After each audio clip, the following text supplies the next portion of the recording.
slowly cultivate that. Yeah.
chairman to buy some and have them in mine. If it's a gray area that nobody would care and it's a fight trigger from wrong, I'm fine. Like I said. I just don't understand is I'm not getting the August meeting. So I'm not moving out of it, but I did read through it exhaustively. The other it does say. Let's see where you're supposed to go. Like Yeah, last page is supposed to be scored in. It's got an oath and everything on it. Sonny? I told Bobby. Sonny, this is Michael Tapper. He's the engineer. Cody Brands. You don't have to remember his name. Just face it. He's from Finland. So he's going to be. You're pointing at me saying my name. This is your engineer. Oh, hey, how you doing? So he's going to be one of the first customers. Yep. I'll point it out on Google Maps. We have there is a problem. The only thing I can think of is organization stuff. Well, so it says where it says that you're supposed to organize it says Take your medicine. I'm sure that Speaking of which,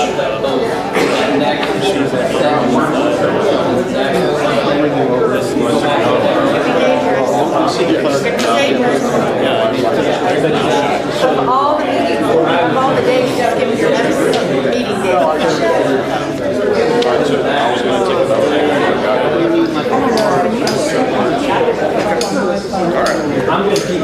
It's under remote control. Who's got it on? Who's got it on? It just makes me wonder how somebody logged on to the server. They're cracking down on those. How do we get it? What do we need to do? Somebody's logged on to the solo. Are you logged on to the solo? I might send out an email tomorrow. You got it. You got it. Huh? Is it transferring data? I don't know. I'm on YouTube. So it's live? Yeah. You're logged on to the solo itself under the solo app, right? So it says he's got remote control unless it's on that. Yeah, that's remote control. Okay. Yeah. I can't get it to come up on my phone. I didn't really do anything. I worked a little bit this morning. Yeah. We need to get a taller. put it on the table. Hey Cody, put it up there in the. You can extend the legs. I'm not going to do that right now. The legs go up. Yeah, but not very much. I don't think. Maybe they do. I think mine go 7 feet. Should we pull the camera angle back, you think? How? Yeah, they do. We're not. Okay, I lied. We don't need another one. Well, they might say so. Yeah. If I can introduce you to We have a cord.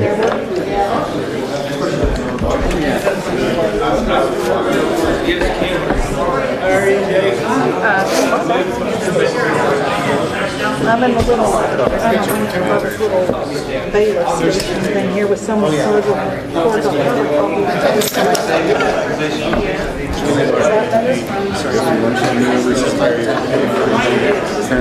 Yeah, this is Mark. This is Julie.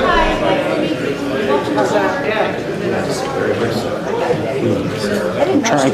There's a wooden thing here. I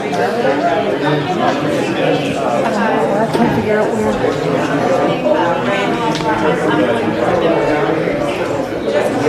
Yeah, see how far we go. That's as far as it goes. As far as it goes. Okay, I just wanted to double check. I gotta figure out. Yeah, she's serious about that. Okay, I just wanted to double check. Good. All right, have a good evening.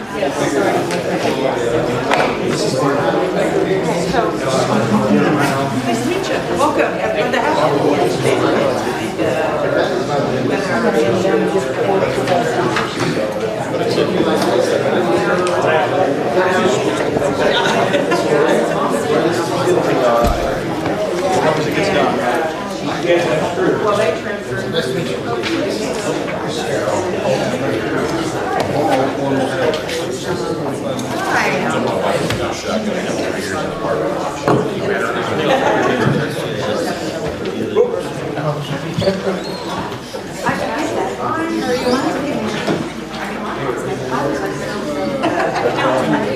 It does.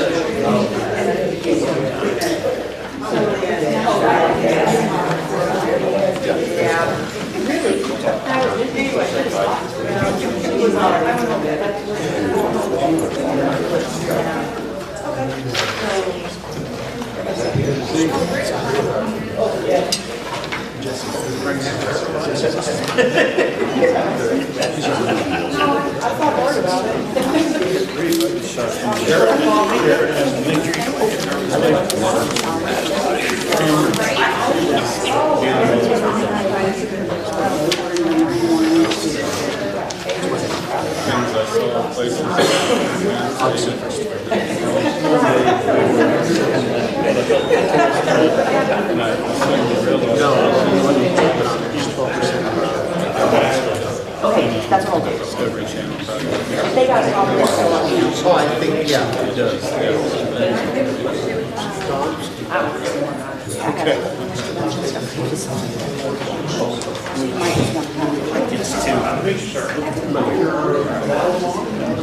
we're here to midnight, that's fine.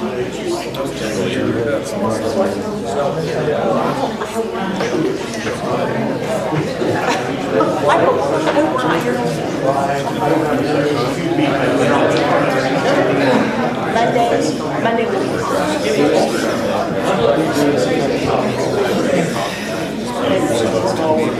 It is. It's the liquor license, it's the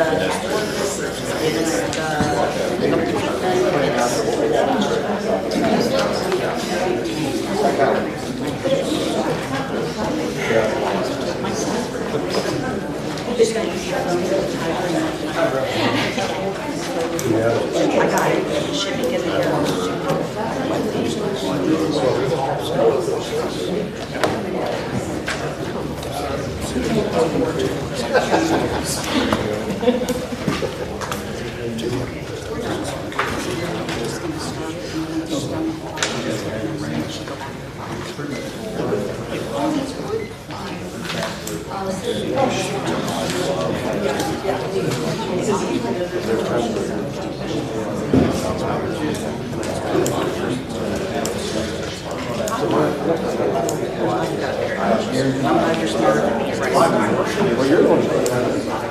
I did put 5 minutes on it.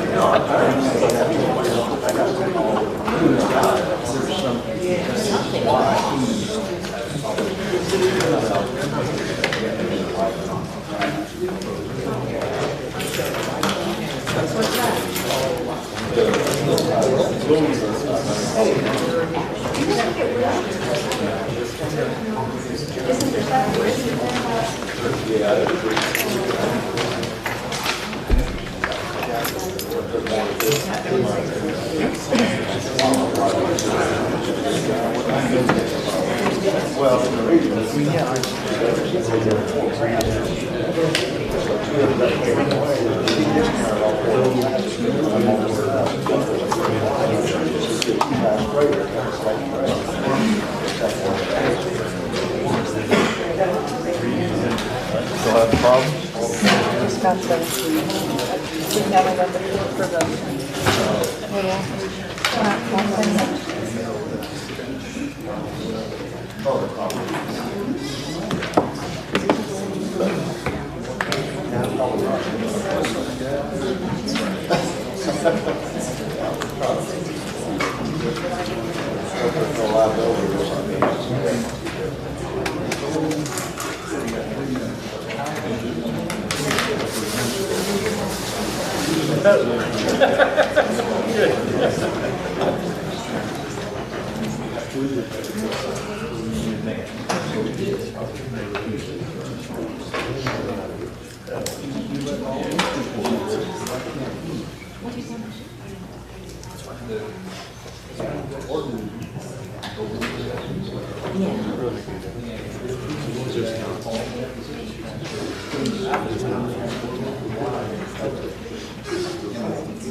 Yeah, I watched that.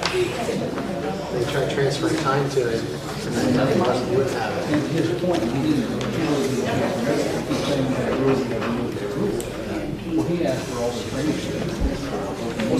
Yeah, so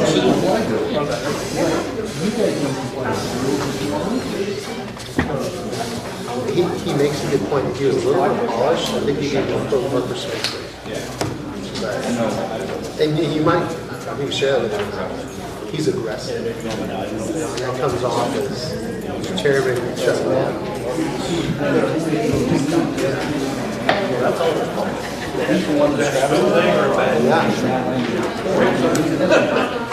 Is he like a military guy?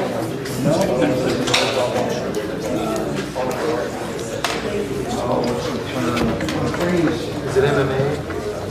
Could it be MMA stuff? No, he trains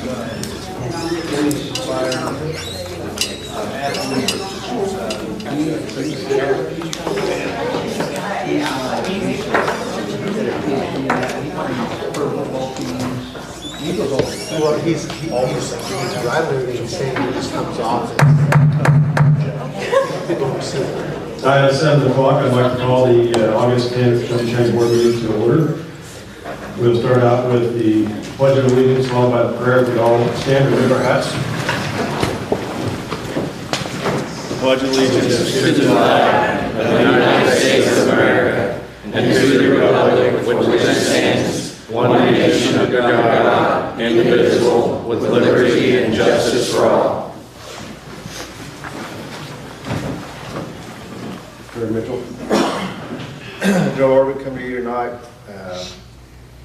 to seek your wisdom and your peace, and just be with everybody here tonight in the crowd and the board members and everyone that's pertaining, and just give us wisdom and peace and thoughtful process to your will. In your name we pray. Amen.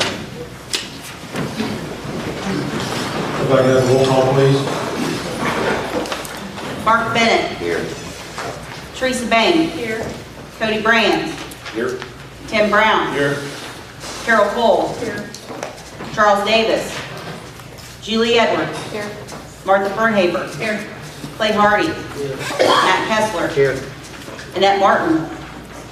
Tad Mayhall. Here. Heath McCormick. Here. Tim Morse. Here. Lori Nelson. Here. David Ogden. Here. Bobby Orman. Here. Sonny Ross. Here. Mitchell Shutt. Here. Don Tate. Here. Brent Wallace. Here. Jeremy Williams. Here. We have a quorum. Okay, item 3 is the discussion and vote to approve the minutes from the July 13th board meeting. Motion to approve. Don makes the motion, get a second. Second. Heath makes a second. Discussion on the July 13th board meeting minutes. Lori. Motion to amend. And your motion is? Page 3, top 2 paragraphs. Page 2, what paragraphs? Page 3, Page 3. yes. Top 2 paragraphs. Uh-huh. Everybody, the speaker, please. Move forward. Bottom of page 3 and the top of page 4.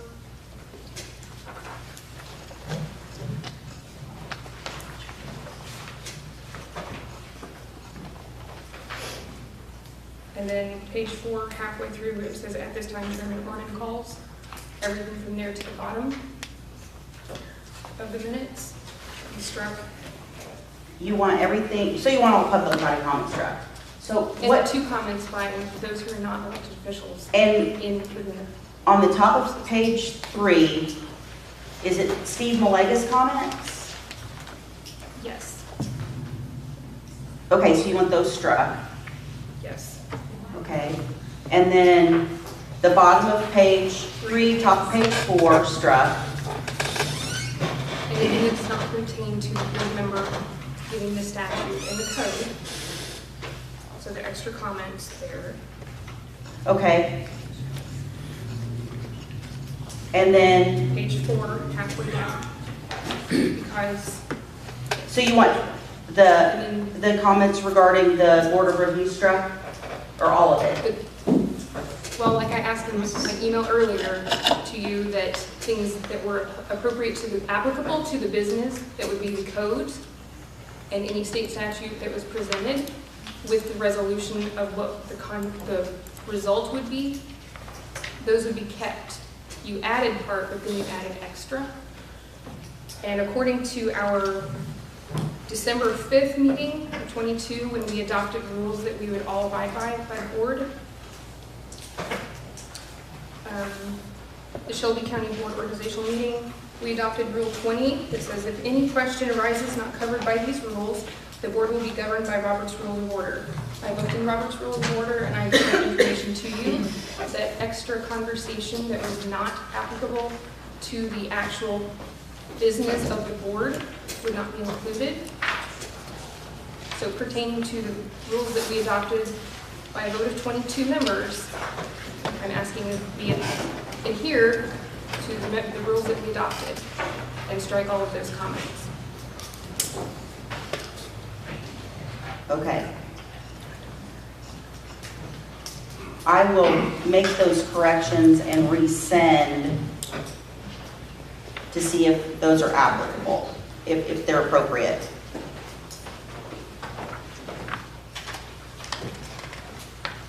And just, we do record, we did have those things on record for our own county, correct? Our own county video. I have the audio. Okay, so anybody who would want to listen to the comments or anything else, there is a secondary record. It just needs to be typed up by the office and presented. So my recommendation would be to table these until I have time to redo them. She's gonna have to rescind her motion to amend before you get a I motion have to a table. motion to amend it. I'll second that motion. Kenny seconds the motion to amend. Now, is there a motion to table? So moved. Martha motions table, second on that. Yes, I do. All in favor of the table, say aye. Aye. All opposed, same sign. Aye. Aye. Mark, Sonny. Mark, Sonny, Don, Lori, Kenny, myself. Mitchell. Sorry. Okay. I sincerely apologize. 6 to table, or 6 against Six. tabling. 6 no's on table. Yeah. Okay. So, motion to table carries. Item 4 is discussion vote of the minutes of the July 18th special meeting. Motion to approve the, what? Madam?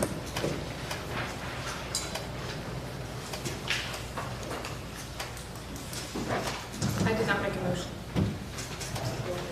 Hmm? I did not make a motion, I was not making a motion. to accept Okay, it. yeah. That's true. So discussion and votes on the minutes for the July 18th special meeting. Motion to approve the minutes. Dave makes the motion to approve the minutes. Second? Second. Carol?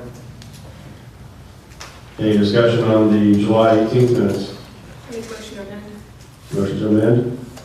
Second? I'll second that. Mitch, seconds. Any discussion on the amendment? What is the amendment?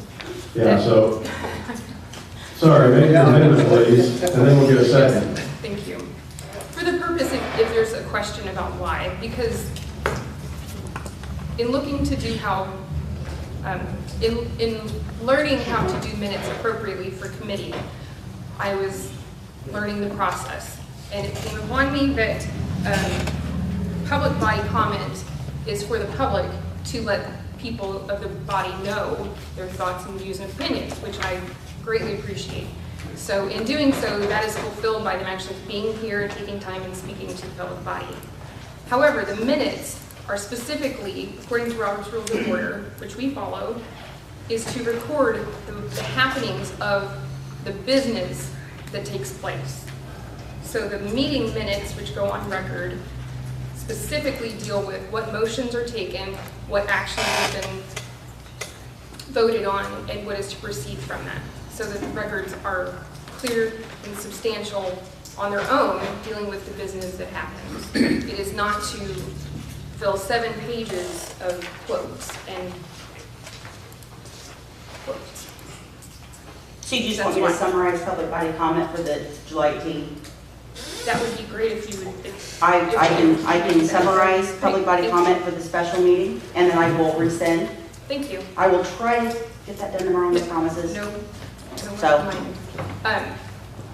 There was a concern about some other comments that were made by specific board members, which actually were pretty germane to the comment, to the workings of the public body, that actually did affect the motions that were carried. Those at times are allowable, depending on if we vote to approve those. Other times, it is not appropriate and it does not belong in the records. So that's the differentiation that I read in the rules. So I would ask to amend, as Ms. Fox said. I believe page 1 at the lower third says at this time, Chairman, Oh, yeah, I will do from when it starts, public body comment. I will summarize that. Okay, thank you. So I need a second. So the amendment is to the amendment public body comment, seconded by Mitchell. All in favor of any other discussion on this? I say table it until we get the revised minutes, please. Motion by Martha to table. I got a second. Second by Jeremy.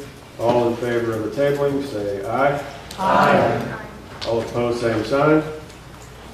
Motion carried. I'll turn my mic back on. So we tabled the minutes of the July 13th and July 18th meeting. At this point in time, we will skip all the way down to item 11, which is discussion and vote to approve of a small list of things for the highway department. And first we have a resolution approving the appointment of Michael Tappendorf as the Shelby County Highway Engineer beginning September 1st of 2023. Mr. Chairman, if I can, I'd like to introduce Michael Tappendorf. At this time, Michael was happy to take any questions that the board may have for him. Road and Bridge, you want to take any icebreakers?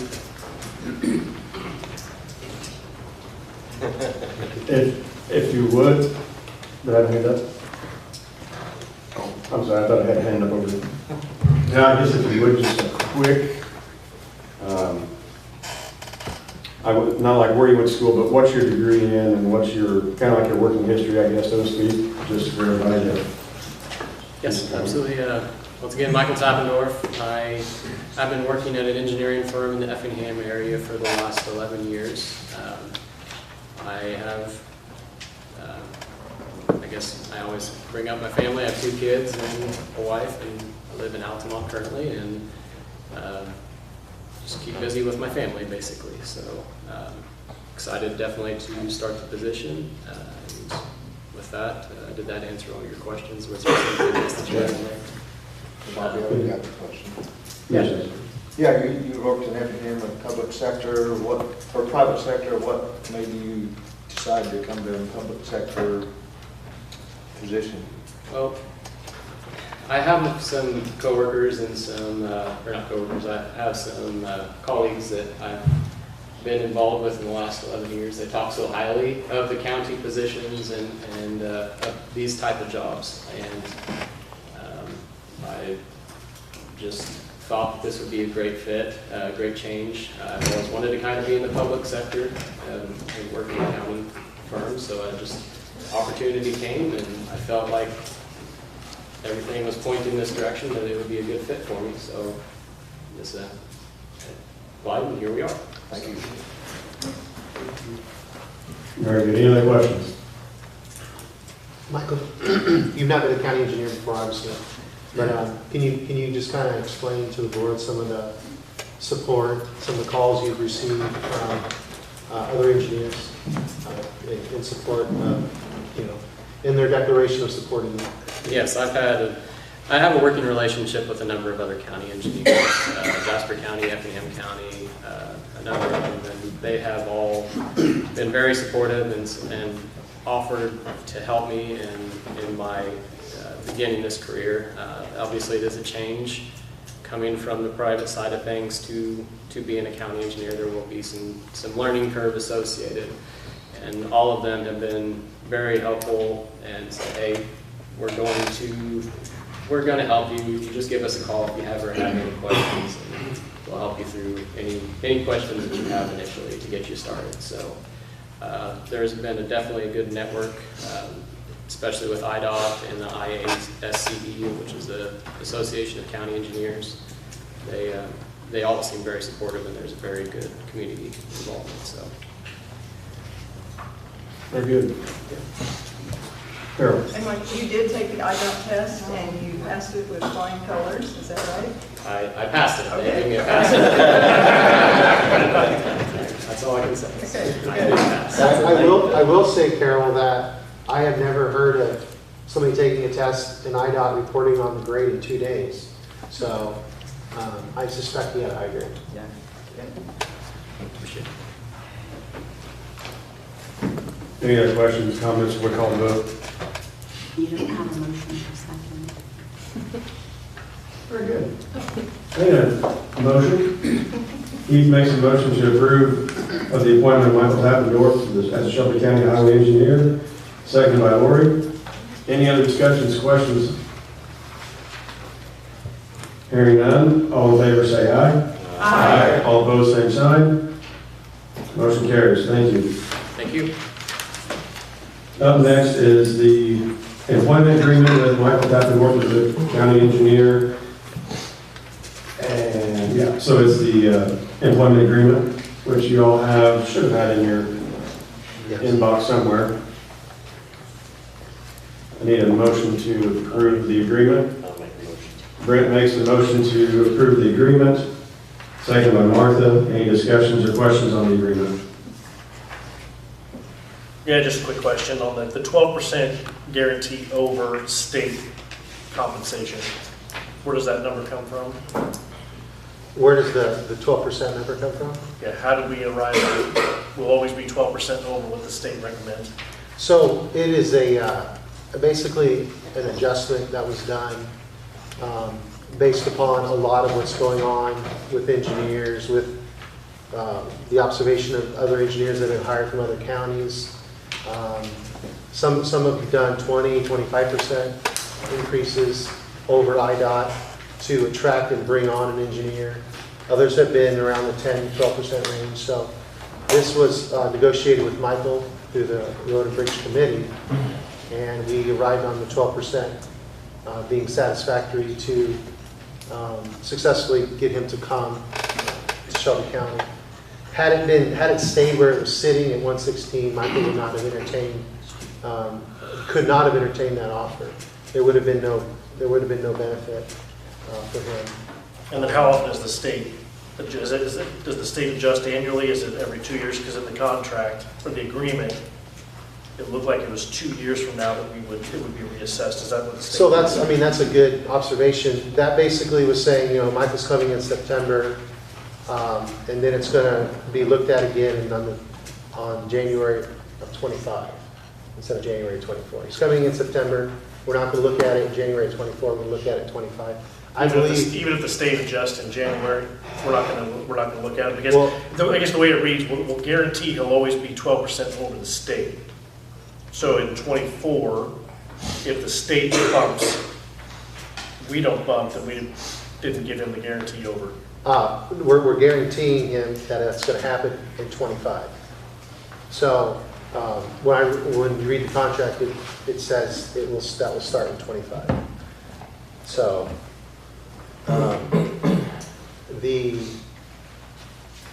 I don't have it in front of me.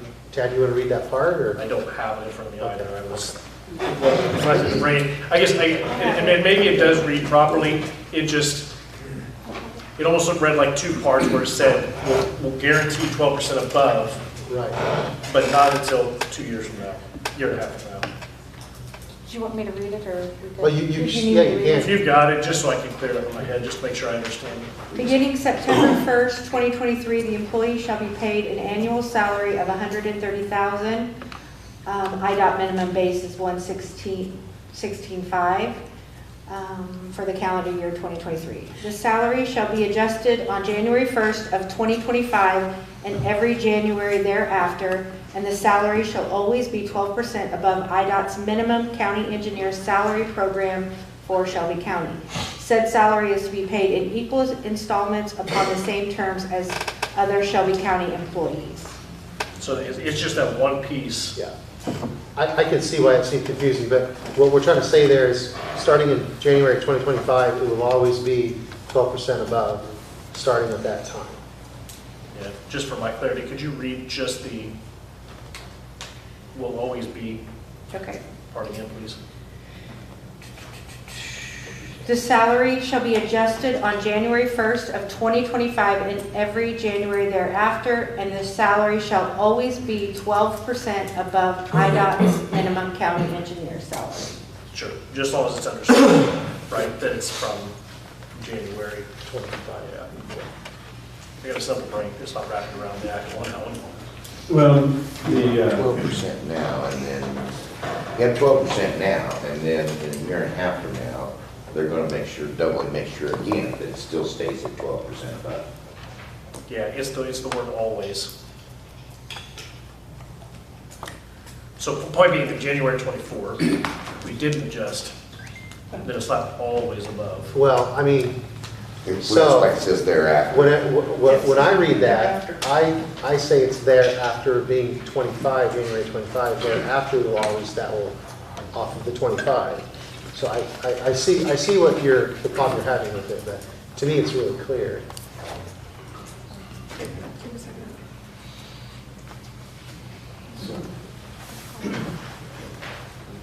we're cleared up? I mean, as long as he's good with it, everybody's good on signing it. Yeah, I just want to make sure that we're not getting the situation in January, and there's a language barrier. So that's it. No. What does this do or not do to what we voted on here a couple of months ago regarding sign-on bonus, retention bonuses and all that? Is that still? It's all in our above contract. this? It's all in there.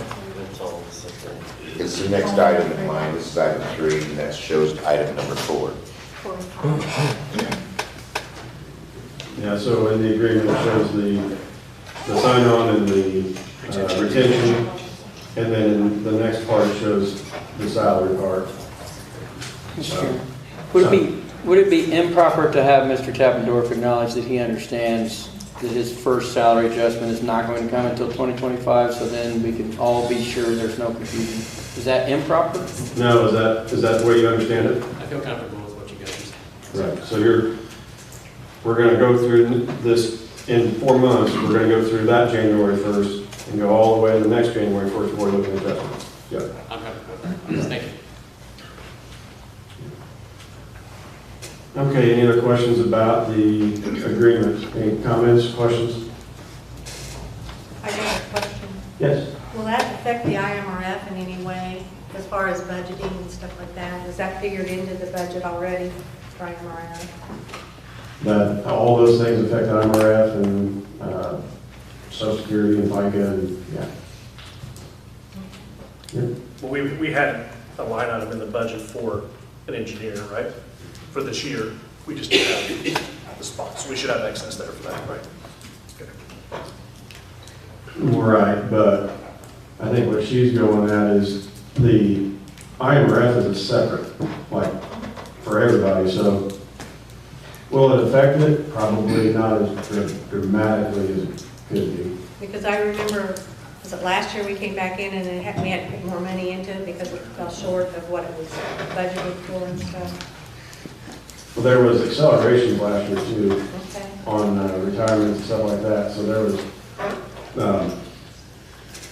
there was other things that came into play there, like there was accelerated payments and things of that nature, so, yeah. Questions, concerns? Hearing none. Roll call, please. Mark Bennett, Yes. Teresa Bain, Yes. Cody Brands, Yes. Tim Brown, Yes. Carol Cole, Yes. Julie Edwards, Yes. Martha Bernhaber, Yes. Clay Hardy, Yes. Matt Kessler, Yes. Tad Mayhaw, Yes. Keith McCormick, Yes. Tim Morse, Yes. Lori Nelson, Yes. David Ogden, Yes. Bobby Orman, Yes. Sonny Ross, Yes. Mitchell Shuff, Yes. Don Tate, Yes. Brent Wallace, Yes. Jeremy Williams. Yes. Motion passes unanimously. Motion carries. Thank you.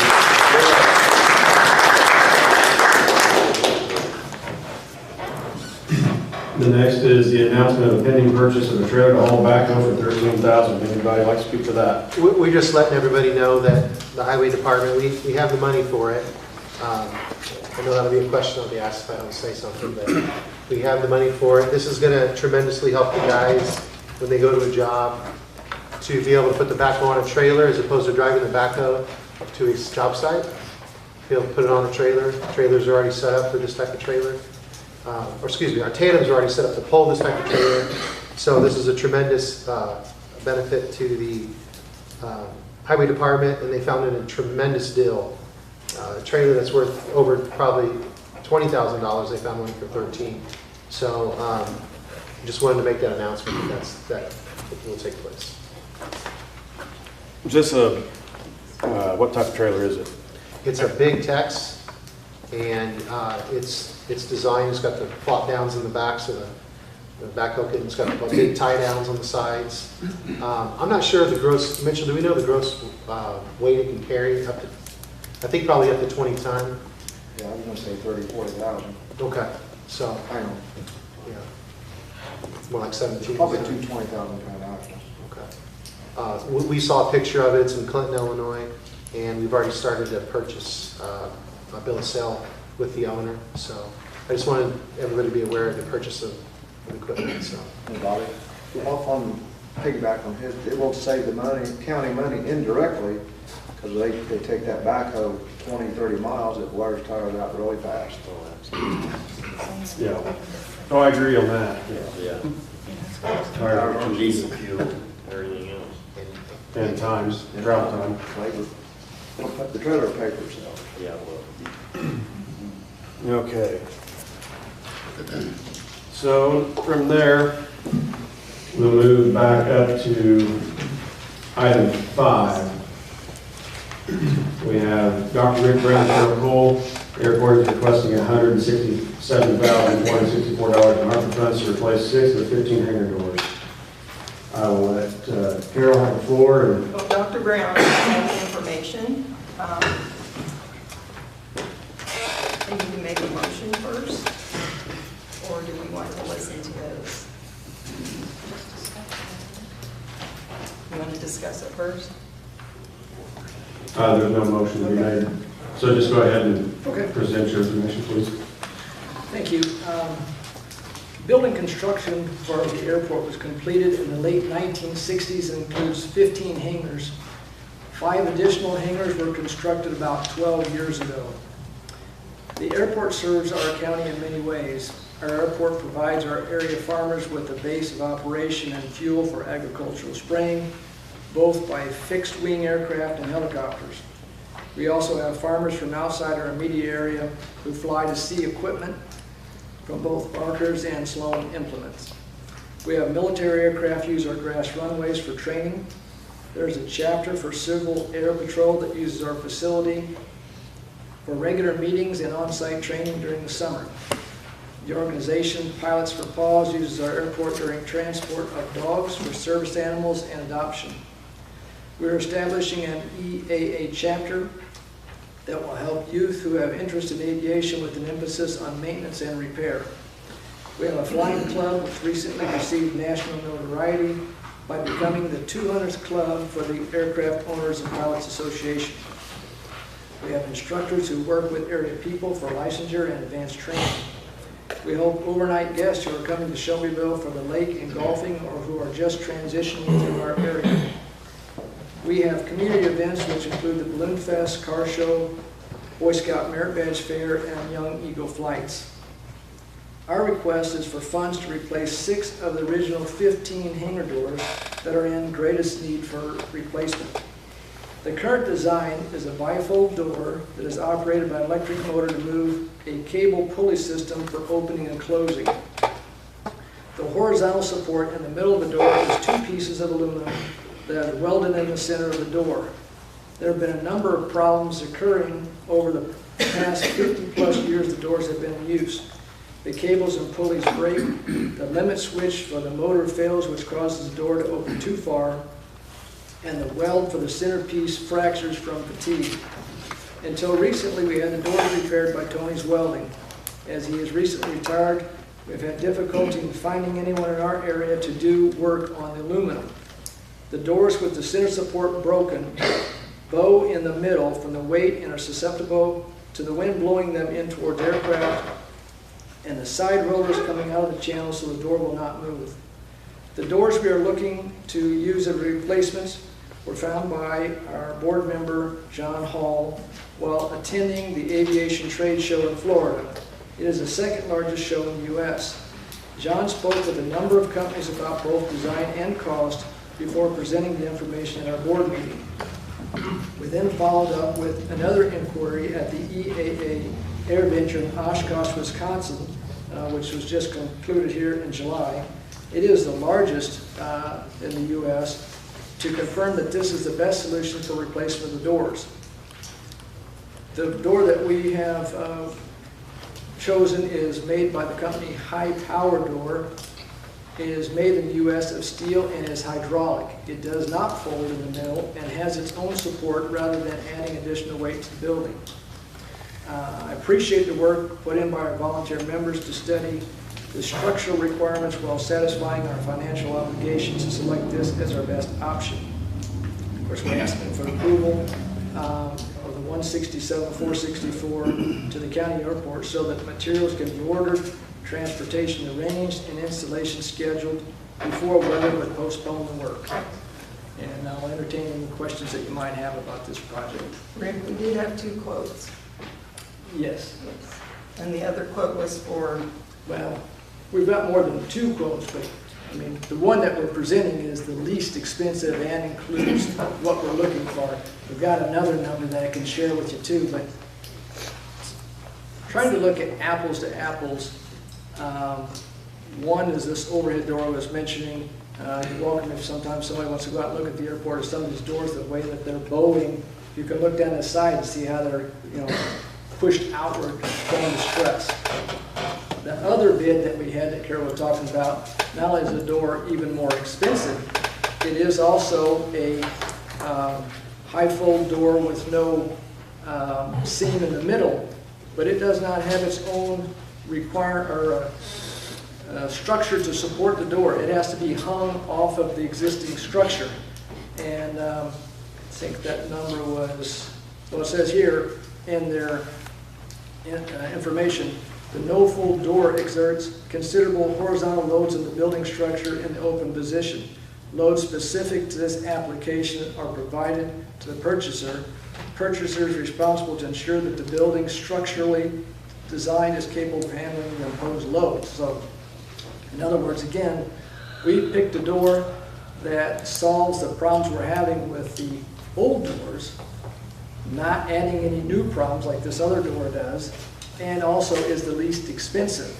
And again, we looked at both the Oshkosh, the show, and the show in Florida, which has the most number of suppliers in 2 locations. And so they spoke with all the representatives from each of those shows to find a door that met our needs while at the same time being the least expensive. And so that's the one we're presenting to you this evening. Any questions for Dr. Rick Brown? I just have one. Has anybody discussed with your board on how to get funding for projects? Because I don't, and maybe when you talk about quotes, and I mentioned this to Carol in an email, it has to be done by bid. We can't do quotes. I think, am I right on this? with the airport? Is there a different rule for the airport? Yeah. So where it has to be published in the paper, we have to receive sealed bids, and then those bids are opened at that time. And I don't know, are you familiar with that process at all? Oh, you know I am, because I'm on the Oh, the health department, health department. yeah. Yes. Yeah, Okay. we got one bid for that. Yeah, exactly. But that's the process by which I believe we have to operate to get the funding to you. I don't know that we can approve money if it's just a quote. The problem with putting it in the paper is that these companies aren't in central Illinois. So the only paper we have is the Shelbyville Eagle. Do you So know is the Shelbyville Eagle going to go to Michigan and Wisconsin and Florida? Because those are the companies they've been looking at. The two quotes we have right now, one is Michigan and one is Wisconsin. Yeah, Michigan and Wisconsin. There aren't that many that make this kind of door, and specifically for aviation. Hold on a second. Sure. Lori? I believe we ran across this with another situation in a different committee, that if it's a specific thing that you have to have that would be outside of the county to get several reasonable bids, you are allowed to send the generalized things that are not brand specific. You can send those specs to the various places you mentioned, Florida. That's just for the air show, Florida. Well, I heard you found a supplier in Florida, so if you know there's one in Florida or Michigan. There was somebody online that was a Florida company. Okay. That would I thought be an that's where you enormous found amount. the items. They went to a show in Florida, and this company. And that company was represented there? Yes, the Okay, company so from you- Michigan was there. Okay, so if there are 3, I would say, or more companies that make the specific item, did you send the specs to them and then that's how you got your bids? No, they spoke to the people who are the vendors. I don't know if you've ever been to a trade show or not, but at a trade show, you've got vendors there. Right. And they're generally going to give you their best price at the trade show than they are if you're outside the trade show. So the ones that we've got here as this bid is from the July trade show, and that was already at a discount. So the price is going to go up, and they're only holding it for a certain period of time. Another 8 to 10% discount at a trade show over if you just call, any time during the year. So this price is only good for so long. So they gave you quotes at the trade show, it was not bid out and you opened it at your committee, is that what you're saying? Correct. Okay. But as I said, they went to each person who was represented, and so it's not just one supplier. And these are the 2 largest trade shows in the United States. So you're going to have people who want to sell their product at these big shows. So I don't know where you're going to find them if you can't find them at these 2 trade shows that are the biggest in the United States. Those are the ones who provide the information about the product, the specifications that we need, and also the price. And so we've done our homework to find out already this is the least expensive.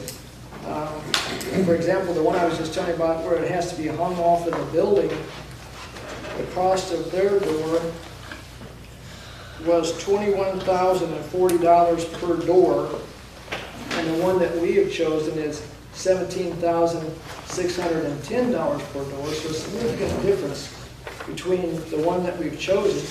Plus, it has its own support, where the other one, you have to hang it off the existing structure. And that thing is, let's see, how much does it weigh?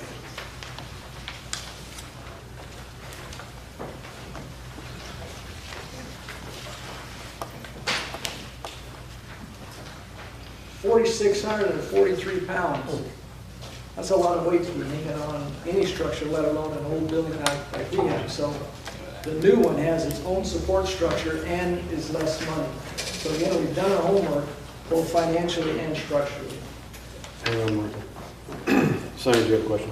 Yeah, I don't think there's any question as to which one is the better or not better. I think the question and concern is the bid process hasn't been properly followed, and what are we going to get ourselves into spending money we don't actually have a bid on, we have a quote. The bid process is not prohibitive from soliciting bids, but it's more inclusive to allow other people that you might not go and solicit. So there's no prohibition for you or you to solicit these door companies specifically for a bid. The bid process doesn't prohibit that, but just to get an estimate and a quote is not a bid. I think that's the concern. I know that's my concern. I don't understand the difference between what you're saying. If we've already solicited these vendors from the top 2 places in the United States, where do you think you're going to find someone else who's going to offer this? I'm not suggesting that there's anyone else. I'm just suggesting the proper course of the bid process hasn't been followed, to my knowledge. So by asking them what their price is and then providing their price is not? Well, you haven't officially declared the project. You haven't set bid specs. Nothing's been published in the paper. Nothing's been posted publicly. That's the process of the bid letting. And you've only solicited bids from this company, that company, and that company. You haven't made all of the other companies aware or given them an opportunity to be aware that there's a potential for. All the companies who were represented at the 2 largest shows in the U.S. were given an opportunity. So we didn't just pick them. We talked to everyone who was represented at the show. At the shows. Yeah. Correct. So it's more than 3. Well, I mean, it could be 100, but it still falls short of the bid process, is what I'm saying. I'm not insulting anything that you're doing. I'm just concerned that not properly following the bid process is problematic. Okay. Well, the other point I'll make is, again, at a trade show, you're going to get your best price. And so, you know, by waiting, all you're going to do is up the cost. And I'll just leave it at that. But I appreciate you for your time. And Was Powerlit one of your vendors? Because they build the identical door that you're referring to that is a no structure. I don't know. And they're somewhat close to here. I had Mark and then I think a key word here is you have a supplier that makes the door, but you have various installers that can give a different bid. That wouldn't necessarily just be the manufacturer of the door. They may not go to every state, but you have different suppliers that may have a different price for that installation. I don't doubt it's a great product. Personally, I like it too. But my second question beyond that side of it is, of these 6 doors, those hangers, are they rented out? Yes. Are, Sorry? you have something, Carol? No, sorry.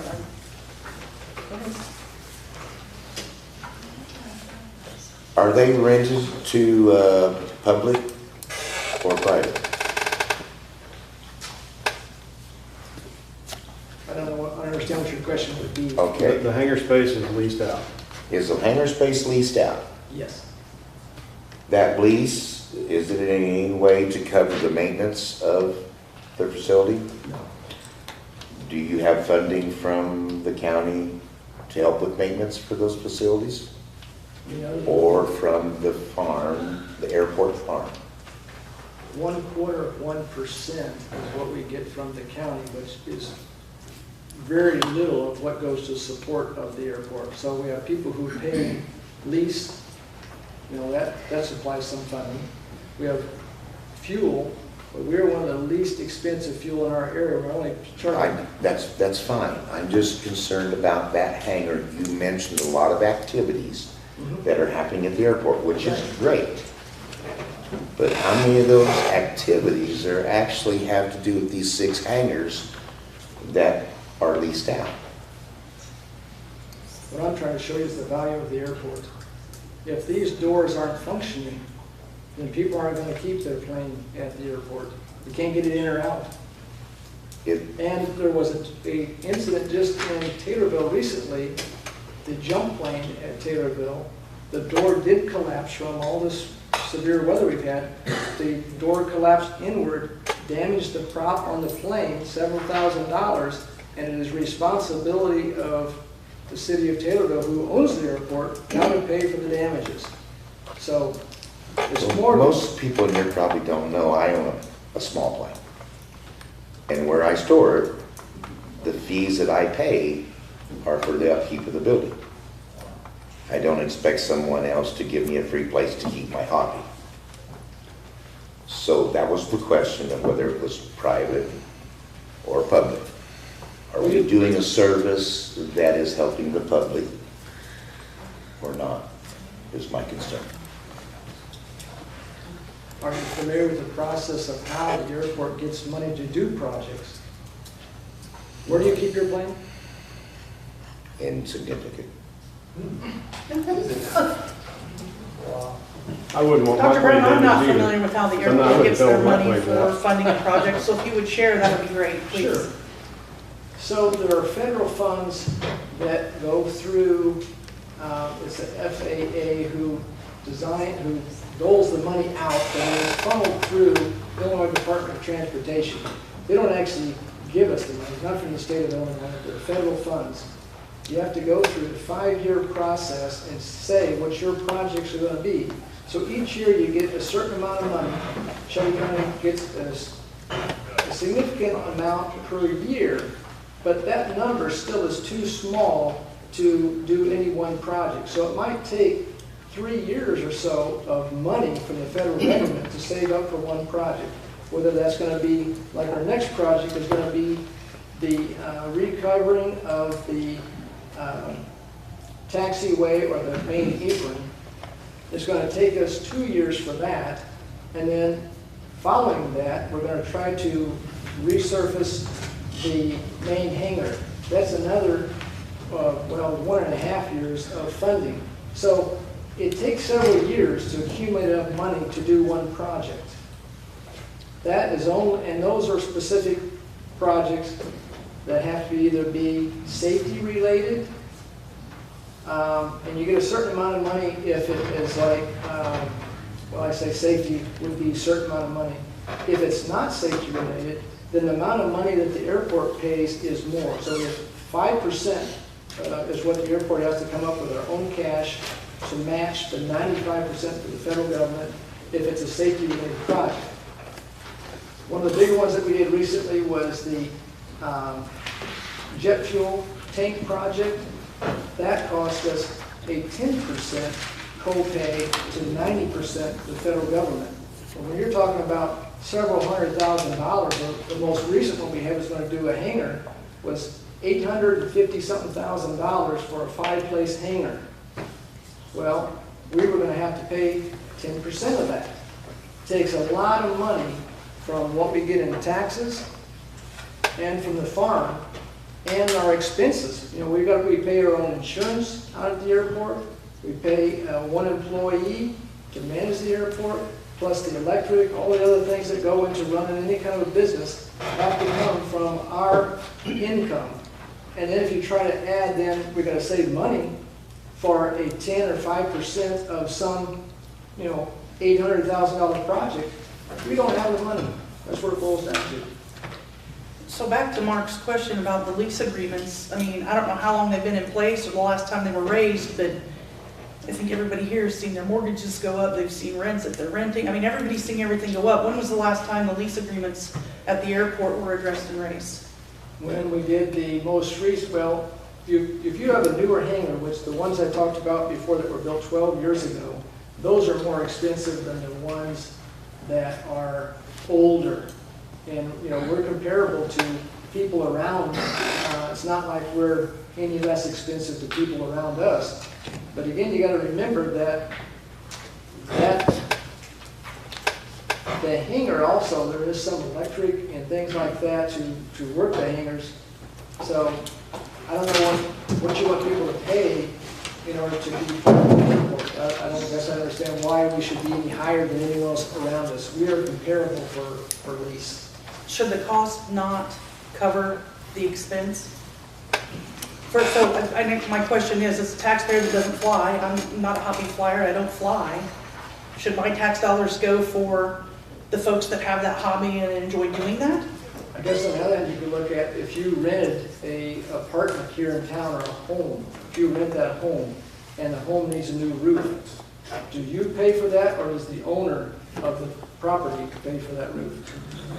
Well, the owner's probably collected enough rent that when the roof needs to be replaced, they replace it, and if it happens because of a storm, then I would hope that the owner of the home has the insurance to cover that.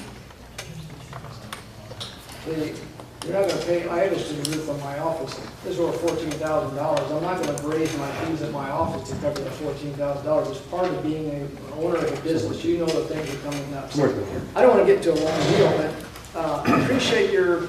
Hey, Rick, tell me how much we just increased our insurance at the airport. And how much was that, Rick?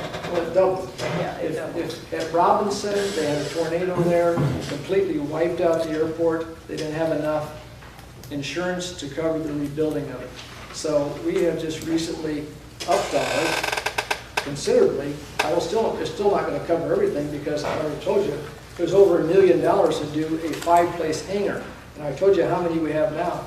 We don't have that kind of coverage, but we have increased our insurance, and it's going to be double what we were paying before. I can't remember if it's $12,000 or something like that per year for the insurance.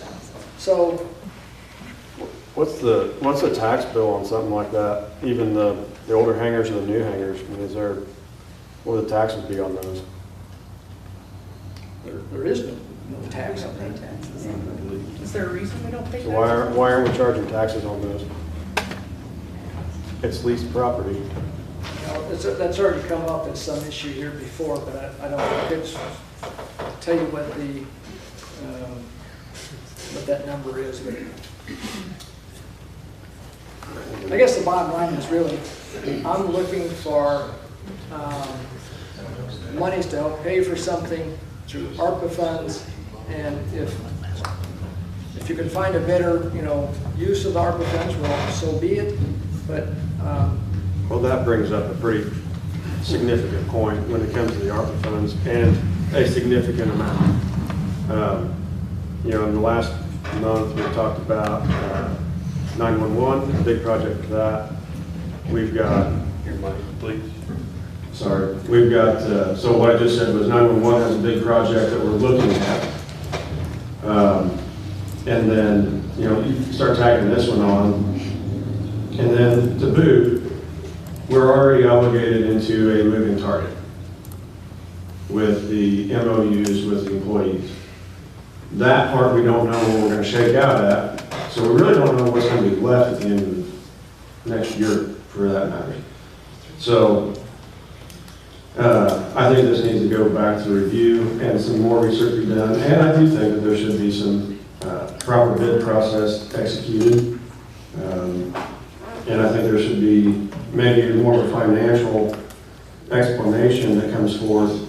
I have no doubt that the airport houses and carries on many different events for the public, but in the same breath, why isn't it more self-sufficient? If we're short, if our insurance is doubled, then where's our give and take on the income expense ratio just for the entity itself? So anyway, I'll digress to Julie. I can point out one more thing to talk about the support of the airport. Our biggest income is from the farm. And because of FAA regulations, we are no longer able to plant crops in close proximity to the runway like we did for a number of years. There was a setback, I think it's 300 feet on each side of the runways. And because of the decreased acreage now, our income has been substantially decreased. We've made petitions to the FAA and so forth to try to regain that lost farm ground, but we cannot. And so if you take away the farm income, that reduces it. But that's still several $1,000s that we get from farming. But even if you tried to raise something with the hangar fees and so forth, you're still not going to come anywhere close to what it takes for the several thousands of dollars it takes to run the projects at the airport. And again, it's more federal funded for projects. None of that comes from local monies. When you said that, sorry, when you said the FAA increased the setbacks, was that a mitigation of row crops or any crops? Does the grass have to be kept a certain height? Is that, I'm asking is like what kind of? Correct, and you can't have anything, it has to be grass, because what they don't want is animals and things coming out on the runways that could cause harm to a plane that's either taking off or landing. So it's all for safety. And we've asked for, part of that's because we have a GPS instrument approach coming in on runway 36, and there has to be certain, I mean, the trees and things cannot even be at a certain height. So it is for the safety of aircraft coming and going, and that's why, I mean, we've got some alfalfa that we were able to come in and get close, but you can't have corn or anything like that over a certain height. Even the soybeans are saying they're too tall. So it has to be set back considerably. Now in bigger airports like Coles County, they have so much acreage around them that that setback didn't hurt them, but they're substantially larger than our operation here. I think if this is going to go back to discussion, I'd like a more in-depth answer on why those hangars aren't being taxed. Because you say part of the income is to be from the farm, from the taxes, but then you turn around and said there are no taxes because it's not being taxed, and I don't understand why it's not being taxed if that's to be a part of the income. I can't answer those questions for you. I don't know. And that's what I say, when this comes back before the board, to have that answer would be beneficial. If taxes are an important part of the income and revenue to the airport to have the funds for these projects, then I think we should all understand why there is no tax income. What kind of tax are we talking about? Real estate tax. Well, it's county property, yeah? It's got public purpose. No, it's a private entity renting public property, and in the airport authority, they have the ability to do that. So when you rent public property, you pay the taxes on it. The leaseholder pays taxes on it. Not the leaseor, the leasee. So, Julie. I think the ARPA money should have been distributed more amongst the community, but my question is, do you think that you could reach out to those people so that we can be in compliance with the actual bid process, so that we can take a legal vote? I mean, at this point, we can't even take a legal vote on money because we're not in compliance with how the bidding was done. So you want them to send? No, I don't. That's what the requirement is that I think if you solicit a bid to them, give the generic specs. I mean, you can't name any type of specific product, but just what you need, and they can send you a sealed bid, and then that's an official bid, and you can open them in your committee, and then we followed the legal process to get you the money. Lori. To follow up her comment, I do have, because we've had to do this before, I have the Illinois statute for competitive bids and for contracts, if you would like those. Specifically, it does say, just so everybody knows what we're kind of missing and looking for next time this comes around.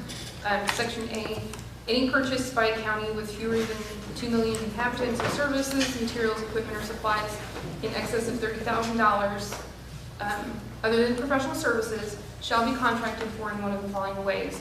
The first one is by a contract let to the lowest responsible bidder after advertising for bids in the newspaper published within the county.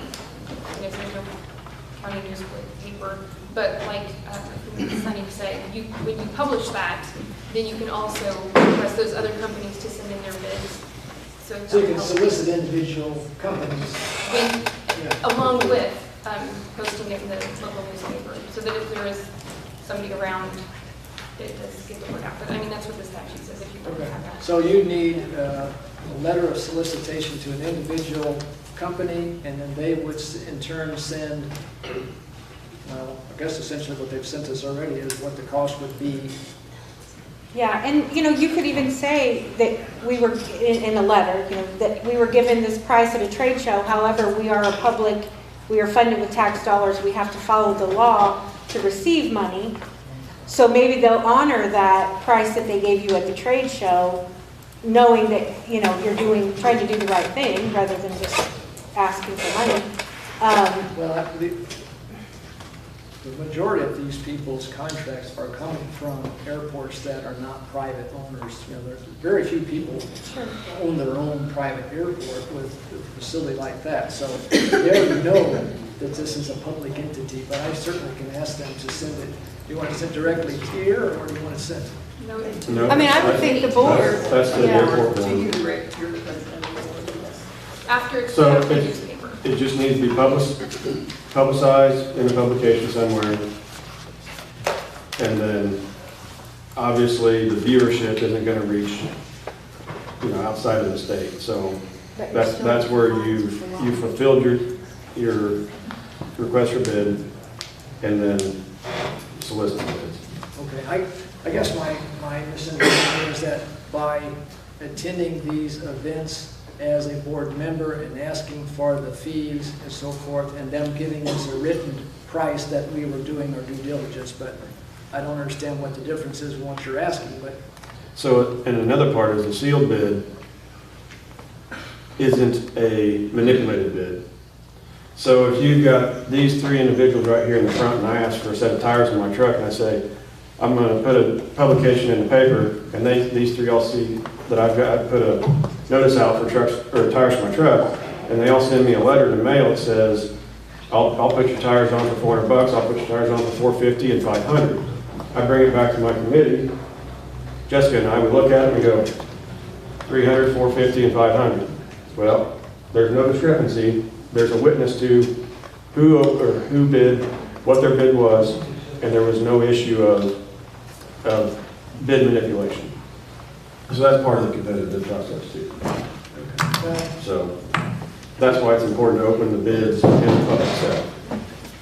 Okay, great, thank you very much. So item 6, we wanted to just bypass through 6, Jeremy, did you hear back? Was 6 the? Six Oh, is still sorry, this. never mind. I thought it was social media. You never put it on the agenda, and they want to pull it or vote on it. Yeah, who is the author of this agenda item? Do you want to pull it or go on item 6? I assume you put it on there. Well, I assume we're not going to get approval, so. We'll just bypass it. Item 7 is the zoning administrator, Scott McKee. We've got 2 ordinances, one on the solar farms, one on the wind energy conversion systems. Scott, I'll let you have the floor. Thanks. I'm going to apologize in advance because these are lengthy. I'm hoping that all of you had an opportunity to go over these in your private time. Just a quick rundown. The Zoning Board of Appeals met on June 29th at 7 p.m. in my office. They decided to not approve this because the state's attorney had not looked at these documents yet. I also don't know yet if the state's attorney has looked at these documents. I have reached out to the state's attorney and I have not received a response. Beyond that, I printed out a little cover sheet for you guys, and as well, I'll read it aloud for the public. In January of this year, on the 27th, the state passed HB 4412, which states that a county may not establish standards for commercial wind or commercial solar that are more restrictive than the state.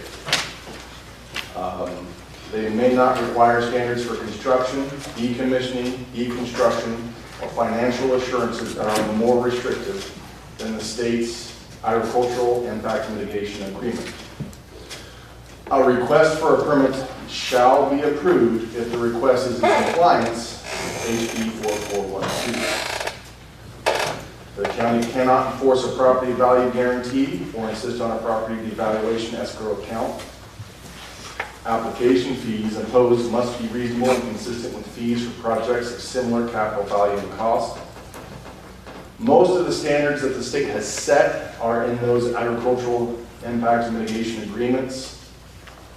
I decided to put those inside of these packets, which is why they weigh so much. In the solar, they are pages 7 through 15, and in the wind, they are pages 9 through 20. I decided to include those because A, they're lengthy, B, for future purposes, you don't have to have 2 documents to look at, you have one single document to look at. Illinois did this because they decided they want to be 100% clean energy by 2050. So that's why they're essentially forcing all counties to be open for wind and solar. We were supposed to have these in place by May 27th of this year. That did not happen because of issues at the zoning office with the zoning administrator having to step down at the time. So I am not a legal person by any means. I put these together to the best of my abilities. This is essentially a framework for you guys to work off of to decide there are a few things that the county can do if you want to go ahead and do those. But otherwise, these are essentially those agricultural impact mitigation agreements and any fees that you would assess. I also included language in these to try and differentiate between individually owned solar or wind, as well as community projects that only help out the community, and then commercial, which of course is for wholesale or retail. And if you guys want to start going through them, you can. Scott, can I ask a question? Do you know, you said HB 4412 just passed earlier this year? Yes, on the 27th. Are there any lawsuits or anything that have been filed against that are in the state courts? I mean, is there a chance that that will be overturned, or it's a done deal, nobody's arguing it? I'm pretty sure it's a done deal. I don't really know for sure that there's any litigation out there, especially since the state just passed that you can only sue the state of Illinois for anything in the county. So,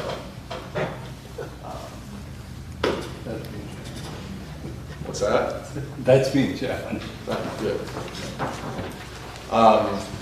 Any other questions before we begin? Yes? Were the fees, or just a guideline of fees, do you give us? This should be in the back of the packet. Well, The fees are. is that what the prices are? Yes. At the very back of the packets, on both of them, besides the title page, which on the solar one, there is no title page. But, so 0 to 250 kilowatts is $500. So that would be more individual. What? Maybe I'm confused on how that fees are charged. So These fees are based essentially off of what we had as well as other competitive rates. I didn't really challenge them a whole lot. So I'm very confused then. Okay. So the cover sheet, the application fees imposed must be reasonable and consistent with fees for projects of similar capital value. That's the kilowatt fees? that we're charging? Yes. Oh, okay. So- I thought you meant for like an individual to have these things that you can charge like a fee. Okay. So it's no different than if you got a building permit for a house. Okay, that was my. This is just a size of unit, whether it be a solar, well, this would be a solar probably, but So it's just on the size of, okay, got it. yeah. The production building. Okay, thank you. Did he say that the zoning board did not pass these? Yeah, that was my next question, is this didn't come out of passing there, so can we even take action at this point? Should If it didn't come out of It's not a requirement of the ZBA. I don't believe it's a requirement of the ZBA to approve something for the board to approve something. However, it is it's a recommendation, another check, and another step in the process of the ordinances. Well, can we recommend that it goes back to the zoning board? I would recommend that, yeah, it goes back to the ZBA. At least the ZBA should take it up and maybe even have some hearings on pertinent language that we want to put into it. And I'm pretty sure other counties have done that as well, when they have ZBA hearings just for this type of stuff. Are you willing to pull the agenda item, or would you like for me to table it? I'll pull it.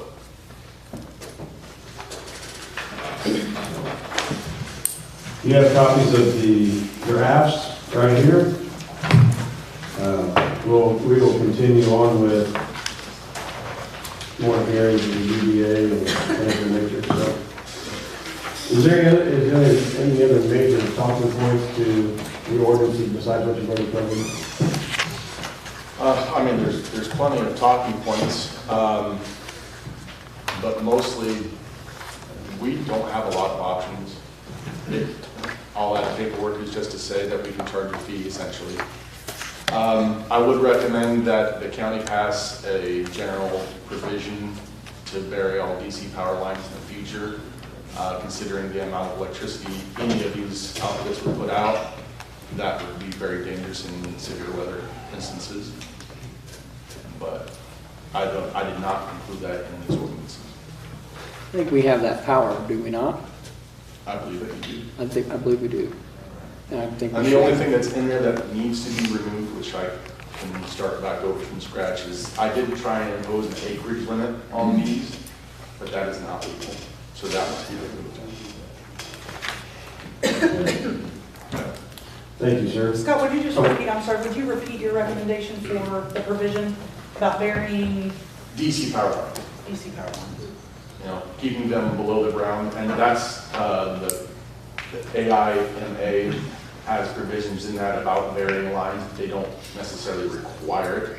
I think that we should require it for safety's sake. That makes sense. Is that something you can work on with the zoning board as well, commission? Well, yeah, I can. Mark. I might point out that you said DC voltage, but AC voltage they don't like to put underground. Correct. In case everybody knows, there's a difference between the two. I don't know how many people know the difference. It's an electrical thing. One's correct and one's alternate. That's all I know. Your household is AC, your batteries are DC. Okay, any other questions for Scott while he's here? Okay. Hearing none, we will move on. Thank you, Scott. Thanks, Scott. So up next is item 8, discussion vote to approve the compensation of $3,500 to Kenny Compton for breach of contract for the county form signed September 2023. Yeah, for the 22-23 farming season upon the recommendation of the farm committee. Moving forward. The farm committee talked about this. Kenny did have a contract or an agreement with the county to plant and harvest wheat and beans. He did the wheat, and because he wasn't allowed to plant the beans, he basically is not getting $10,796.50 that he bid on. His agreement says, and I believe you all received that from Jessica, that Shelby County may terminate this agreement at any time for any reason by giving 30 days notice in writing to that effect to the operator. He did not get 30 days notice.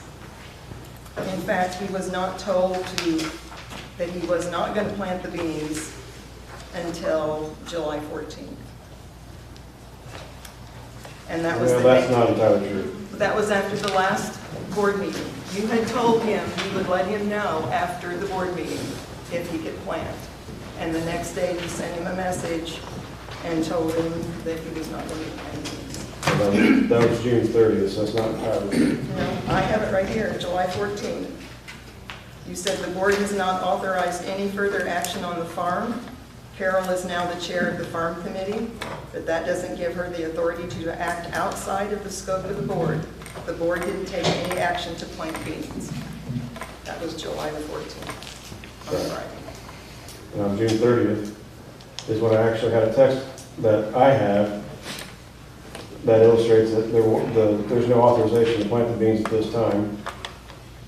And prior to that, there was numerous verbal conversations because there was a cancellation of the bean order when the June 12th meeting? June 8th. So somewhere around 8th, 9th, 10th, or 14th on a Monday or Tuesday, I had talked with FS about the seed. And then between FS, myself, and Kenny, we were all in communication. Granted, it was verbal communication. So there was communications made, not in writing. Martha. To finish the part of that part of the contract, it does say, as Carol read verbatim, about the 30 days notice in writing to that effect to the operator, but it goes on to say, in the event of any termination by Shelby County, it is agreed that Shelby County shall reimburse the operator for incurred costs related to purchasing of seed, fertilizer, herbicides, farm supplies, and other farming expenses completed but not paid, upon the operator providing a copy of the invoices for incurred costs. Other than reimbursement for incurred costs as provided in this contract, the operator hereby waives its rights to request or seek any other monetary amount from Shelby County in the event of the custom farm agreement granted herein is terminated. It's clear right there, unless he has invoices that we need to reimburse him for, which would be our duty, to pay him something, just to pay him something. It clearly states right there that he waived any rights to that. So He is not asking for the $3,500. Then why are we? The committee, Mitchell, do you want to talk? Well, the committee made the recommendation based on breach of contract, which, again, what you read is true and correct. But when Kenny made the bid for farming soybeans, wheat, the combination, making 4 passes, it's customary in farming that you, when you're making bids like that or giving quotes, whatever, to customers, that you would discount each pass to make a complete package. And that's what Kenny did. He made discounted pass pricing, because I think the harvesting is $30, is that right? Mm-hmm. So that's way below university standard. I think, Mark, what's the university standard? $54 or something like that for custom harvesting. I haven't looked in a long time. Somewhere in there. So I should have got that, but it's above 50. So Kenny did give us a heck of a deal on that. So we seen that as, you know, we cut his income in half. We didn't give him the whole 100% of the second 2 passes, but we felt like it was, he'd done us a very, very good job. I mean, if I was looking for a 10, I'd probably call Kenny, and he really did. So, and very polite and very good mannerism. But anyway, that don't enter into the contract, but just look at that. He gave us a heck of a deal, and what the farm grows on that wheat. 117,000. Okay, so Bobby. So he done us a really good job of doing that, and I just think that we needed that extra little compensation because he didn't get to make those other 2 passes, because he did give us, because we had, if this is speculation, if somebody would have quoted just to plant the wheat and harvest the wheat, those numbers most likely would have been higher, so per pass. So that's my justification for it. So. Jeremy. The agenda calls for $3,500. Was there any product or service that was delivered or rendered in return? Okay, so if there's no product or service delivered or rendered, then what is the public purpose for this $3,500? It's pretty much a gesture of good faith, I think. What's that? It's pretty much a gesture of good faith. The man gave us a bid on planting and harvesting wheat and beans, and he wasn't allowed to do the beans. Okay, so in in Article 8, Section 1, is there anything about public purpose that justifies using an act of good faith as a reason for payment of public funds? Let's switch gears. I know where you're going at. If we were pouring a sidewalk from here to the other side of the lot here, and we poured a sidewalk all the way across, and we got halfway across the lot, and we said we're done, and the concrete company says, well, we bid a $20,000 project, do we pay the $20,000 even though we only got $10,000 of concrete?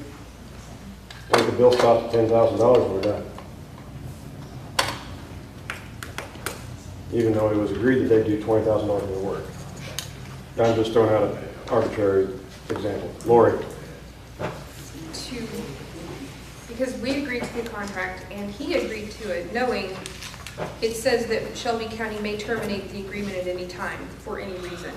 So any time, this contract could have ended. So going into expecting 2 or 3 passes, I think is what you called it, knowing that he could get through 1 and we could end it, or through 2 and we could end it, I think that's fair enough that he signed it willingly. We should abide by our... He was not given 30 days notice either. Well, Bobby says he was. No, not in writing. I said it was not in writing. June 30th? He was not given written I mean, I don't... notice. He is saying he did not provide him 30 days notice. Not in writing. You said June 30th, though. So that was, you said June, well, you said June 30th was in a text. What is that, 30 I don't think days? a text message is considered That's right. writing. Well, there's no Actually, written address. there's some interesting court cases where people have engaged in grain contracts on a text message, and they got hung out to dry, so actually it does. Oh, I wouldn't have Anyway, considered that. I digress. That's another farm conversation. No, I didn't give him 30 days written notification, but it was verbal long before the June 30th communication. Because even FS knew back in June that there was, after the June meeting, FS knew that there was seed sitting there. There were 14, well, it'd be 200 units of beans, 240 units of beans are sitting there, ready to go, and they had to find a home for them. Words matter. And if it's not in writing, it's not in writing. Yeah. Well, that's our proposal. Yeah, Jeremy. Yeah, I reached out to get legal counsel on several items on the agenda, and this was one of them. We are in breach of the contract. And as far as what we're able to verify, meaning in writing or not. However, we're not in, I believe, what they call material breach of the contract, meaning board action did not cause the farmer to lose anything that was coming, that he was already entitled to. And so between that not being in material breach of the contract, which means no material was lost, there wasn't a service or a product that was rendered or delivered, and the contract says what it says, that's 3 reasons that I don't think we can make this payable. This is not a public purpose for that money. I think the question's been asked. I didn't hear the answer if it was. Where did this dollar value come from? More into that. Go ahead, David. Basically, I spoke with Kenny in that meeting and asked him what was his anticipated income had he performed those tasks.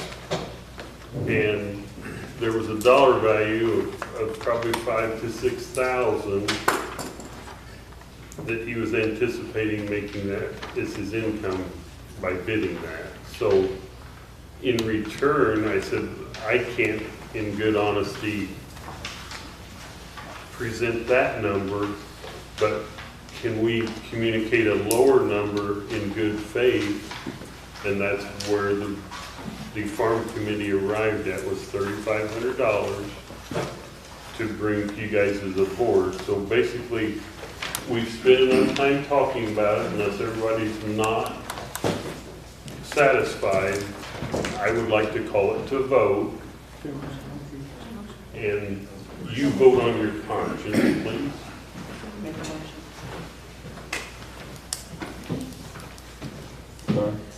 You don't have a motion or a I'll second. make a motion that we pay the $3,500. Teresa makes the motion, pay the $3,500. Second. Carol seconds the motion. We are spending money, roll call, please. Mark Bennett, No. Teresa Banks, Yes. Cody Brands, No. Tim Brown, No. Carol Cole, Yes. Julie Edwards, Yes. Martha Fernhaber, No. Clay Hardy, Yes. Matt Kessler, No. Tad Mayhall, Yes. Heath McCormick, Yes. Tim Morse, Yes. Lori Nelson, No. David Ogden, Yes. Bobby Orman, No. Sonny Ross, No. Mitchell Sheff, Yes. Don Tate, No. Brent Wallace, No. Jeremy Williams. No. Motion fails, 11 nays to 9 ayes.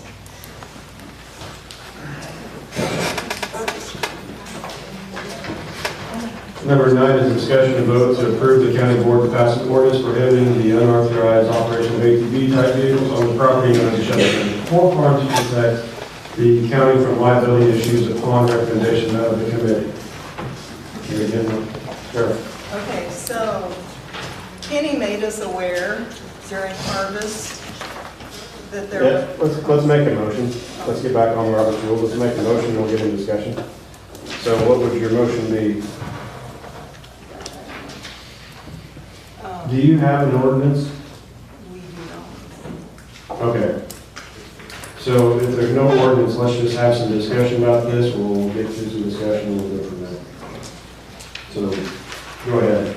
I think that's what we wanted to talk about, is do we need an ordinance for this? So Kenny made us aware during harvest that ATVs were coming up from the creek.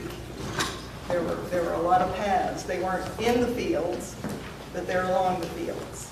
And he thought it could be a liability issue for the counties. And so we met, and I think he talked to you about it too, that we should meet and talk about it. So after the last meeting, I took Mr. Hanlon to the farm and met with Kenny, and we looked at where it was. He even suggested that if we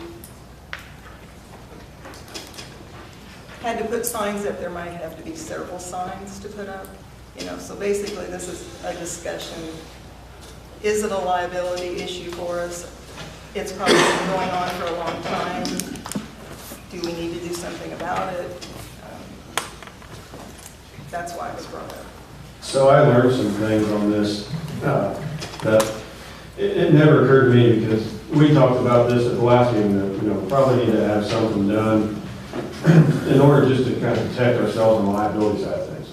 Traditionally, I've always been taught that without proper posting, and proper posting is all statutorily guided, if somebody trespasses and they get hurt, well, the landowner still could be pretty much liable for the injury, even though the person's trespassing, but they're not trespassing because it wasn't properly posted. All right, I digress. What I learned was the farm is no different than the sidewalk. It's public property. If somebody walks down the sidewalk and they slip and break their hip or bust their kneecap or crack their head open, is the county liable for a suit? No. So actually our liability as a governmental entity is very, very, very, I'll just say so, it's almost not. So what I learned basically is the infrastructure in which it would take to post the property and restrict public access is going to be an expenditure of funds, hard to police and maintain, monitor, and then of course you're restricting the public access. So I was of one opinion 30 days ago, and now I'm completely not that opinion. So, but that's what I learned. Any other questions, Jeremy? I just want to say this is another item I reached out for legal counsel on, and also the liability to the county is extremely low, is what I was told as well. It would be different if they got in the crop and destroyed property, but since they stayed on the edge of the field and in the creek bed and things like that, it didn't really do any harm at all. And people get on wrecks on county roads all too often, and the county's not liable for that. That's public property, county property. So I don't think we're liable there for this. Sure. There is a statute that covers this. It's 625-511-1427, and it's subsection H. And on publicly owned lands, unless such lands are designated for use of all-terrain vehicles or off-highway vehicles, for public-owned lands to be designed for such use, all-terrain vehicles or off-highway motorcycles, a public hearing shall be conducted by the government entity that has jurisdiction over the proposed land prior to the designation. So there is a statute that would prohibit that on that land. Can you give me that citation again? Yep, 625-5/11-1427 subsection H.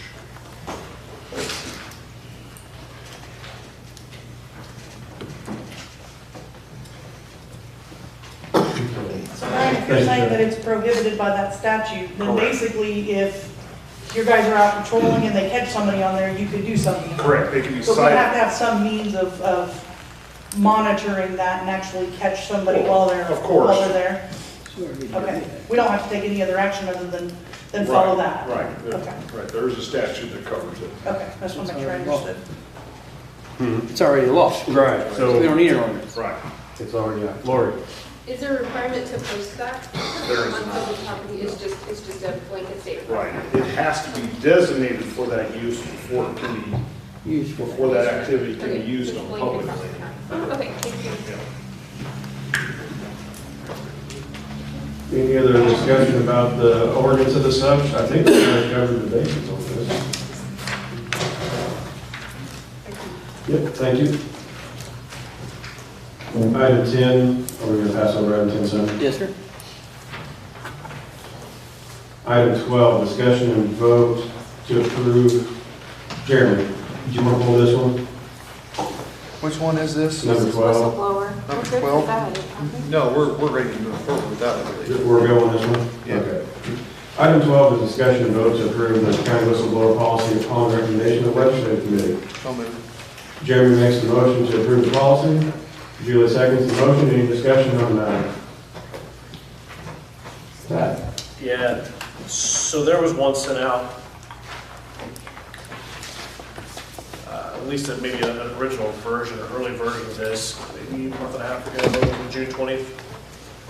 Yeah, they look significantly different. Totally different, rewritten from scratch. So in my email conversation with you regarding, so the original one had 2 places, right? And my original question was, if for some circumstance, those 2 places were an issue, where does somebody, file? So now we've removed, it's no longer 2, it's just 1 place for somebody to file. And it looks like we removed anonymity. So that's because the committee did further research into whistleblower policy. We already have the Whistleblower Act in statute. It's a law. Just like with the last agenda item, there's already a law for that. And so we've cited that, and so the policy is pursuant to that act, the Whistleblower Act. But anonymity is, I believe, contained in the Whistleblower Act for blowing the whistle on certain illegal or unconstitutional or unprofessional behaviors. This whistleblower policy is if there is retaliation against the whistleblower. This isn't for blowing the whistle on something that's wrong that's going on. This policy is for protecting that person from retaliation for having done so. So if I understood the first version, it was to provide a venue for whistleblowing. Yeah. The second version is not that. Correct, we retooled. Okay, so then I guess back to my original question, my email to you last month, or I guess it would have been June, is with the one venue that people have to go to for this, if that venue happens to be the source of complaint, then what? Am I making sense? So this isn't about the source of complaint, Kat. If you're referring to the state's attorney's office so that everybody knows he's referring to that. If somebody wants to blow the whistle on something that's going on with the state's attorney's office, then my guess is they go to the AG.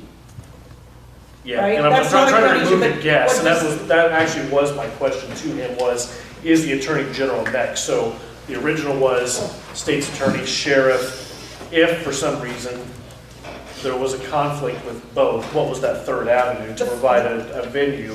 And so now that we've gone from being whistleblower to whistleblower protection piece, what is, because we didn't define what a second venue or outlet could be for the person to go to. What came out of committee the first time, in all honesty, should not have come out of committee because it wasn't really coherent with the Whistleblower Act. You don't provide a whistleblower anonymity. If you do, then they're not really a whistleblower, right? So if somebody says, I know this is being done illegal, but I don't want to tell anybody, well, then nothing can be done. You're not blowing the whistle. The whole purpose of the whistleblower policy is to give a whistleblower protection from retaliation. So they can't be fired because they blew the whistle. They can't be passed up for promotion because they blew the whistle. They can't be demoted because they blew the whistle. That's what you're doing. You're protecting them from retaliation for blowing the whistle on something that's being done unlawfully. And so when we say the first time, when the first policy was attempting to keep them anonymous, it had the two sources to go to. Now, we're not providing them any that word at all pursuant to the statute.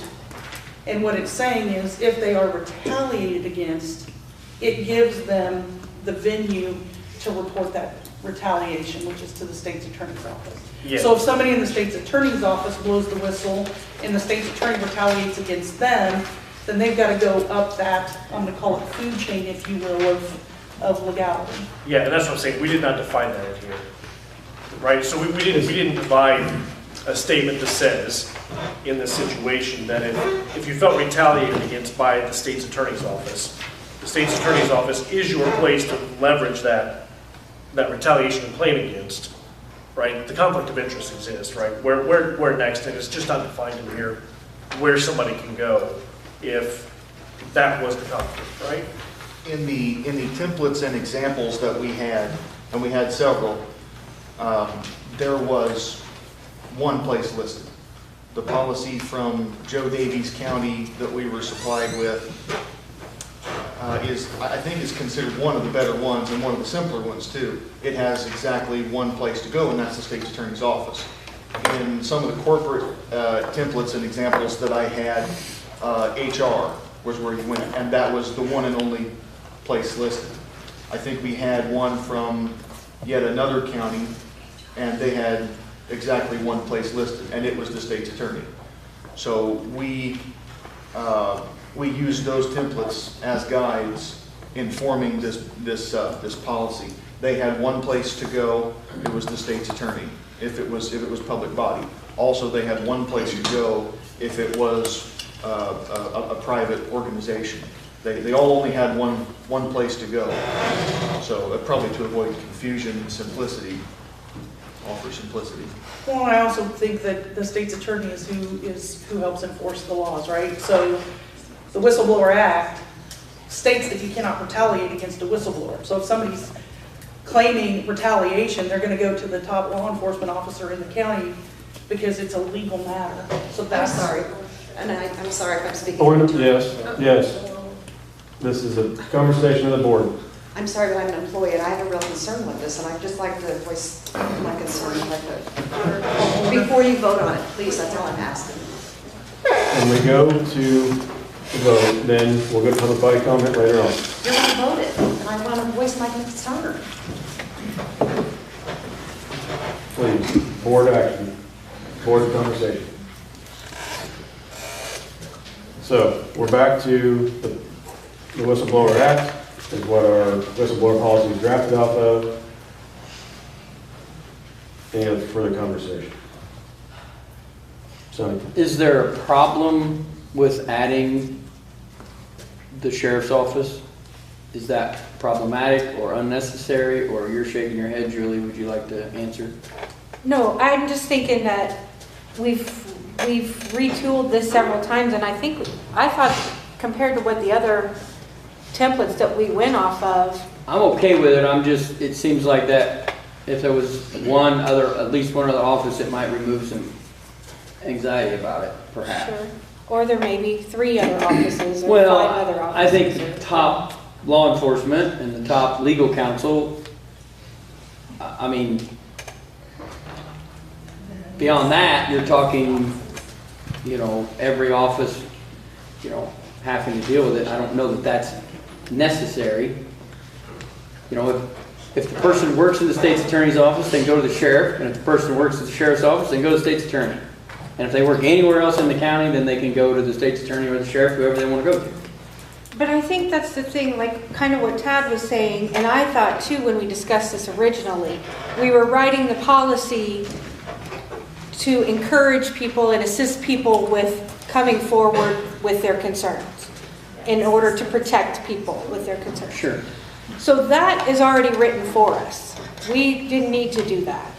And then having discussed more in committee, we're trying to figure out how to protect the person once they have come forward in the event that something happens.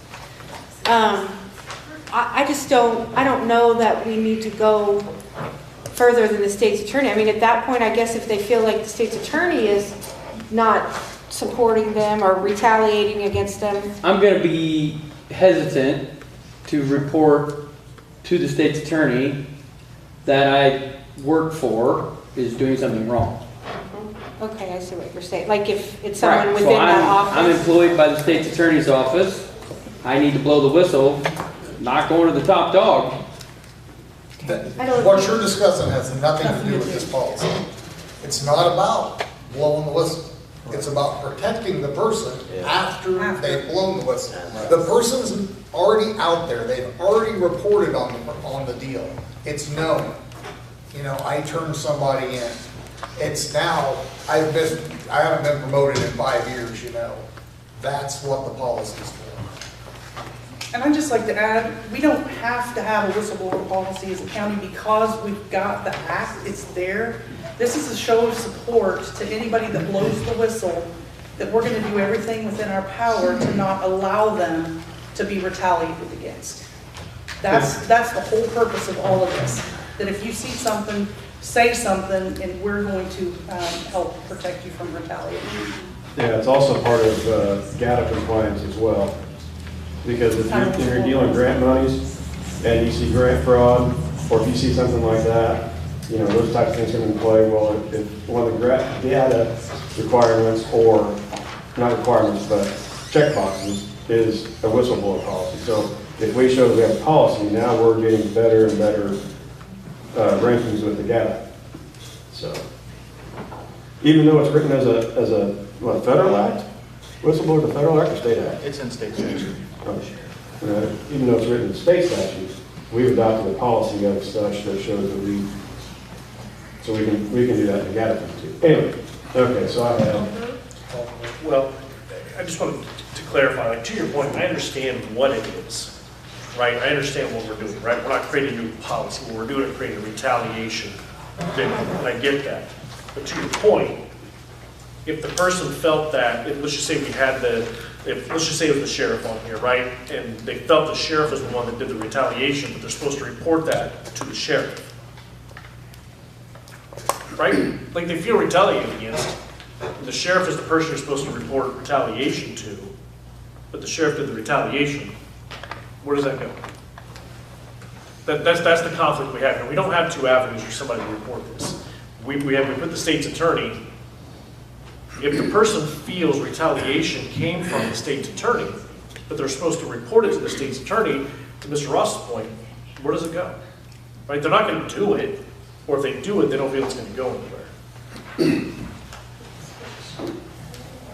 I don't know, there's a bunch of stuff going on in the federal courts right now about it. I don't know. Do we need to add another office? I agree with the gentleman, and I would like to amend this to just simply include Shelby County Sheriff's Office, his email, his address, and then I think that solves the anxiety. We have two avenues. They're top officials in the county. They're law enforcement officials in the county.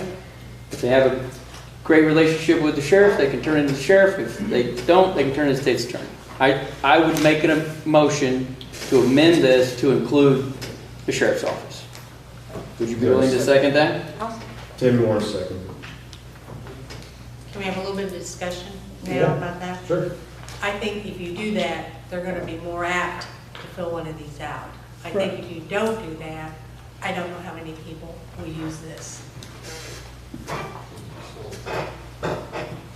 It only hurts them not to do it. It's, I I've been understand. retaliated against and I'm keeping quiet. That's fine if they don't want to report it. I understand, but I just think it would be, they'd be more apt to use this if you added a second person to it. Call the vote on the amendment, please. All in favor of the amendment, say aye. Aye. All opposed, same sign. Nay. Nay. Cody, Martha, Heath, Lori. Tim Brown. For all nays. That'd be five. Okay, so the motion carries on the amendment. So we'll go back to the original motions of the whistleblower policy as amended. That was made by Jeremy, seconded by Julie. Any other discussion as amended? Lori? So the amendment really only applies to those who work in the state's attorney's office who feel like they cannot talk about retaliation. No. I mean, It'd be literally, it would, They have two because avenues. otherwise, as an employee or an elected official, the state's attorney would be obligated to work, would have to consider representing them. Say that again. It would say an employee, a county employee fills this out, blows the whistle, says we have a problem, they get fired.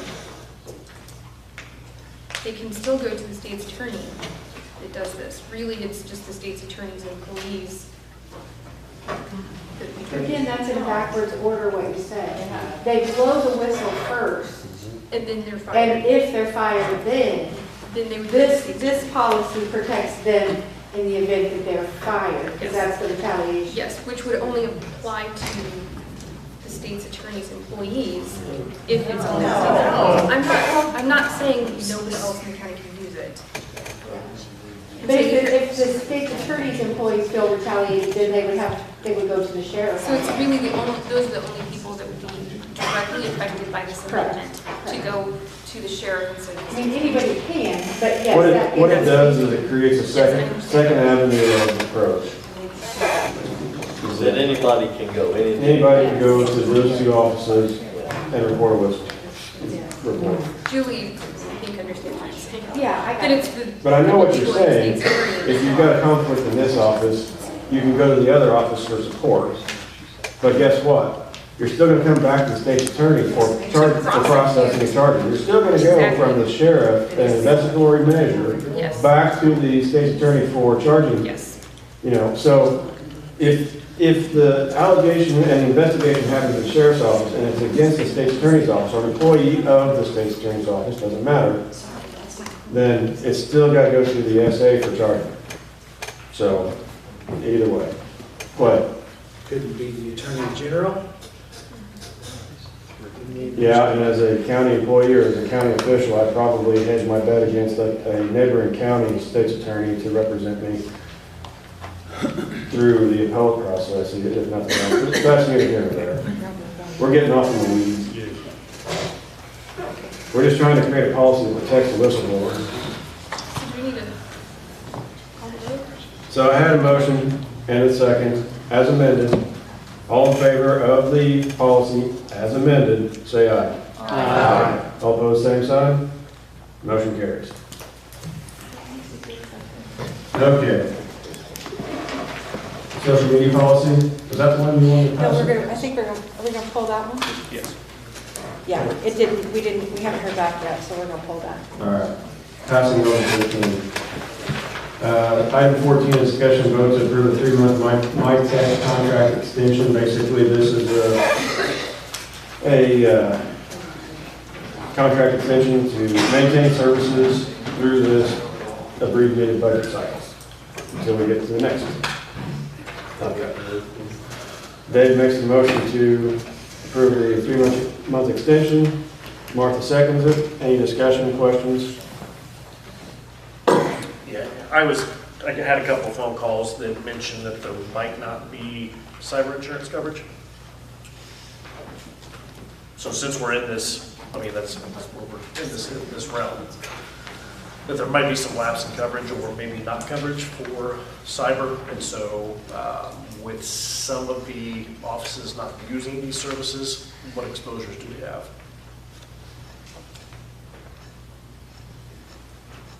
Dave, you want to speak to that, or can you speak to that? I can't speak for the insurance company, but I can speak to the fact that there are systems in this courthouse that they will not allow me to put my services on. Right, the highway department's not currently, but we're working that direction. We're working on that right now, what I'm talking about in this building right here. Yeah. So, that's an insurance question, we're talking about his contract for Right, services. but his contract, right, so we have loopholes here now in the protection, correct?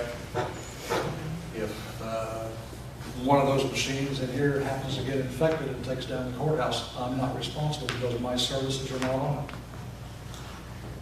Are there other services though on it? Not proper services either, no. They're running home edition software, not business edition software. And they're running, a perfect example is I received an email from an employee in one of the offices wanting to know why my software was on her machine. That she did not give me permission to put that software there. That she was the one who was managing those services, and she would take care of that. That software had been on there for 14 months before she noticed it was there. If that had been a hacker, there would have been 14 months of data gone to that hacker.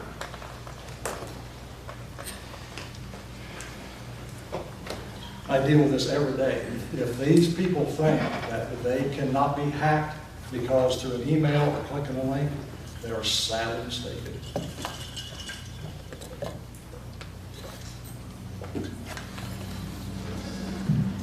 I've got a comment.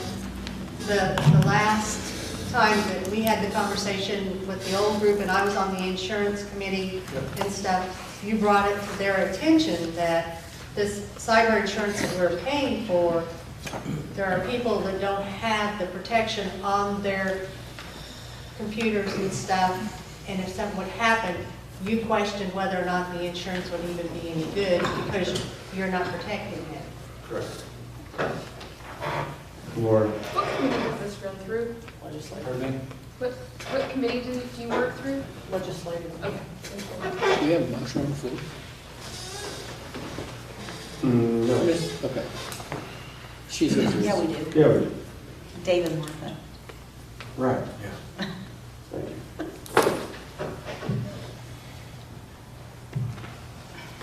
Okay.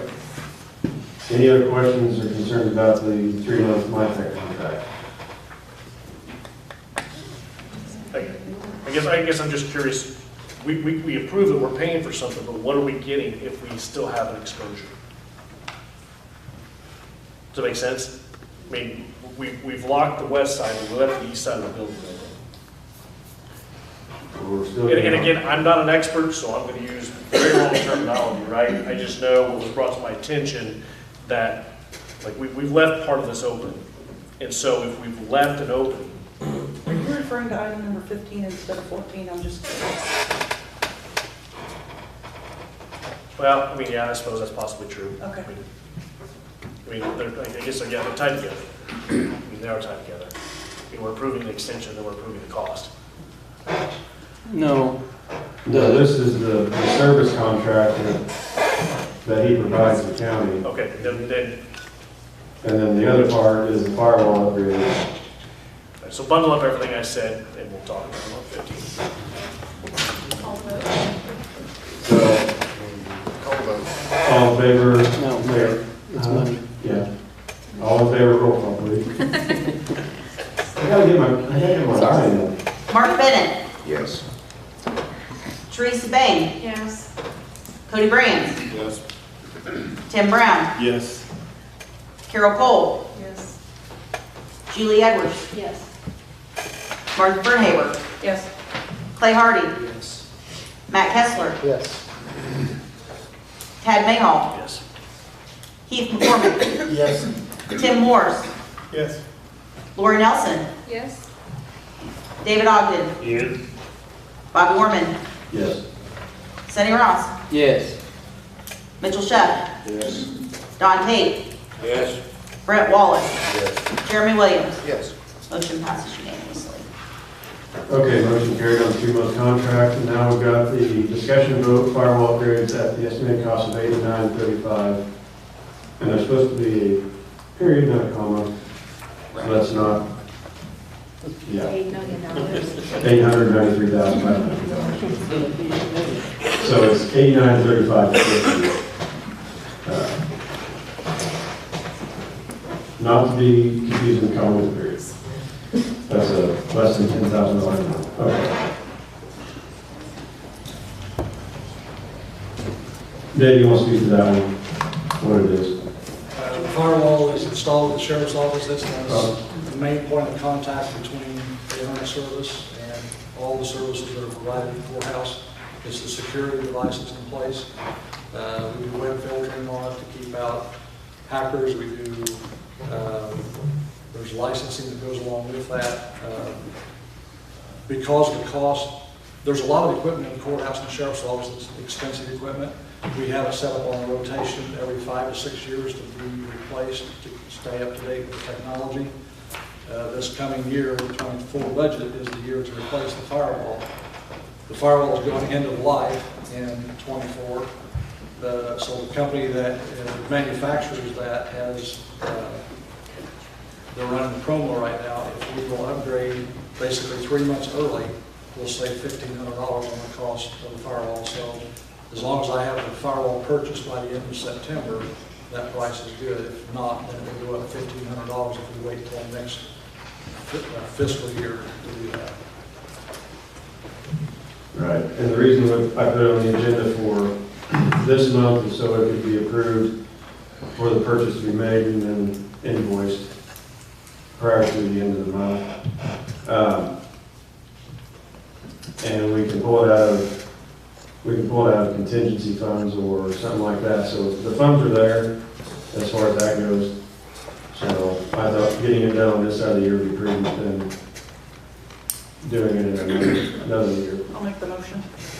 Martha makes a motion to approve the firewall upgrades. In a second. Matt Kessler seconds. Any discussion, questions? Mark? So this would go from an estimated cost to the actual cost? So, yeah, I don't have the, it's 1280, or 1208 was the quote, the bid, whatever the dollar amount that they had. I remember as 1208 was the bid number, or spec number. Yes. So 1208 is the estimate number. Yeah.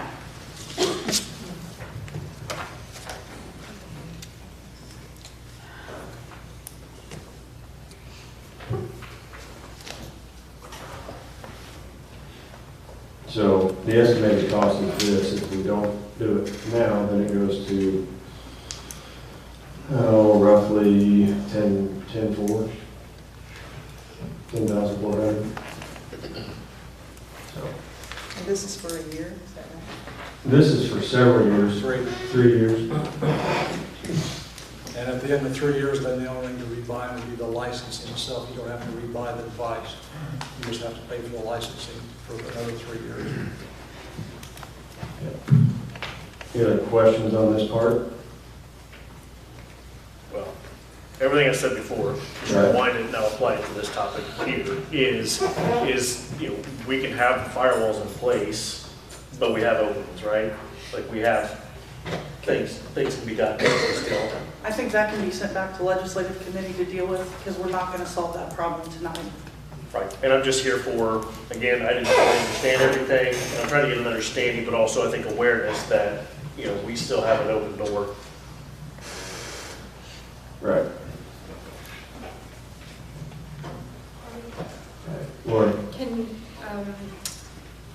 I know last month there was a possible hire available. Would you be able to add more computers or something later?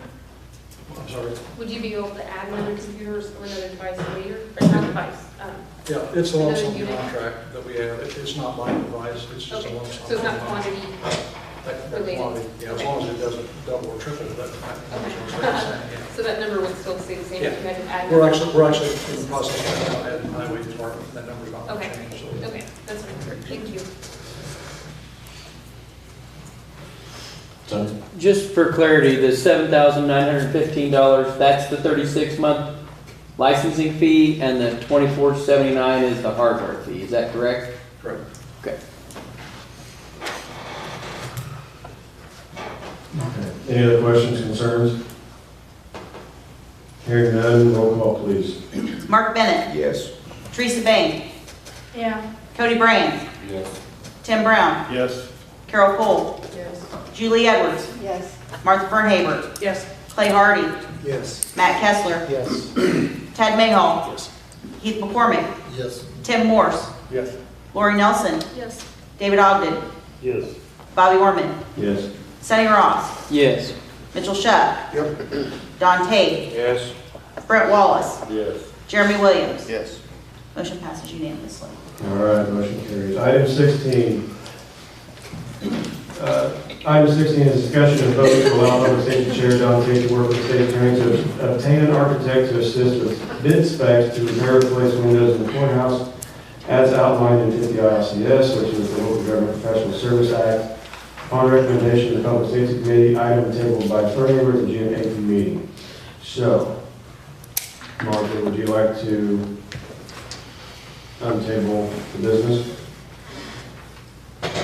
All in favor? Martha is taking the business off the table. Is there a motion to put on the table now?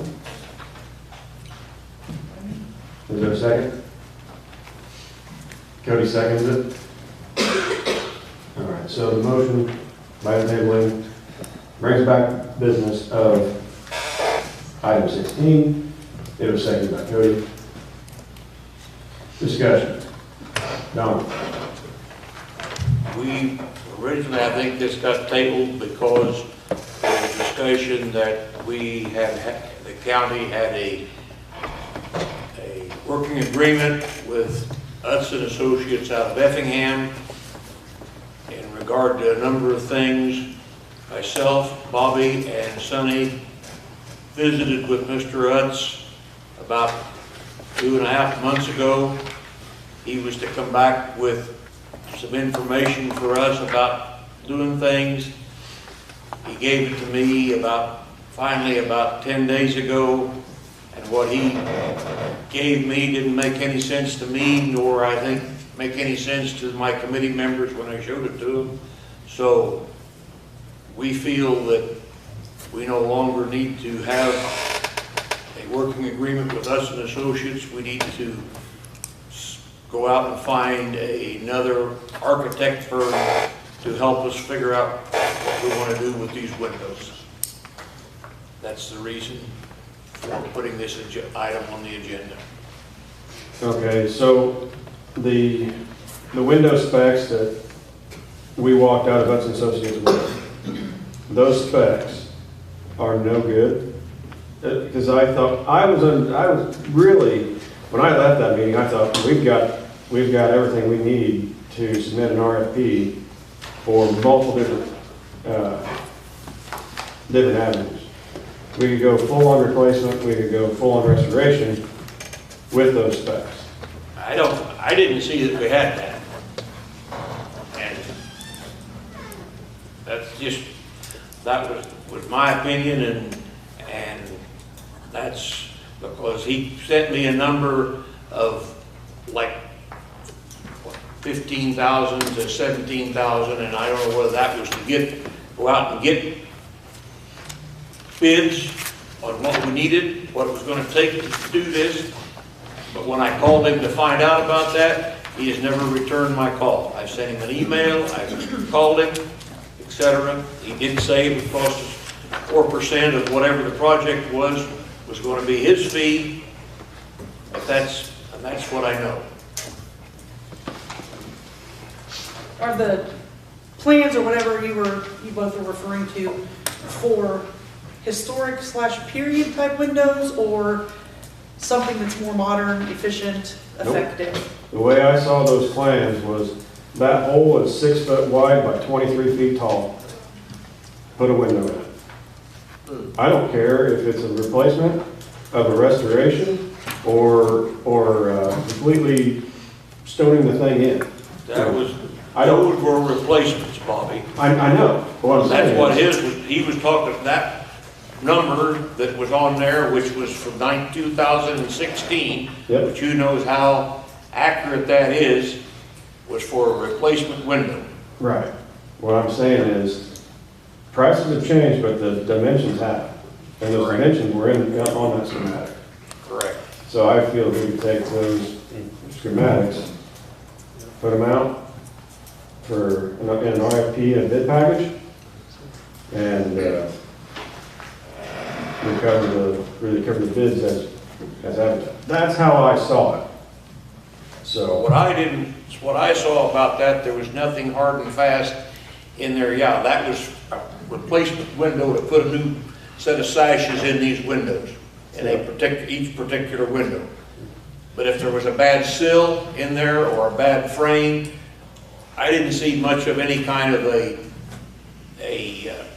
were kind of leaving ourselves open for what that cost would be. And that's why, in my opinion, we need to have a architect's inspection of every window in this building and say this window needs X and plus replacement sashes or whatever, as opposed to a blanket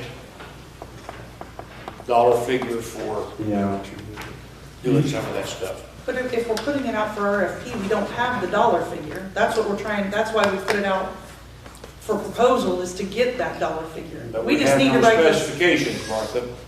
right, the specs are in the trunk of my car somewhere. I believe that I hadn't thought of that aspect as far as the engineer or an architect looking at each individual window. However, they're not going to know that until they get into it, in my notion. So if they bid a project to replace all the windows and they put a $500 fee on every window as contingency of if we run into bad structure, then we have some padding in this. That's their business on how they bid it.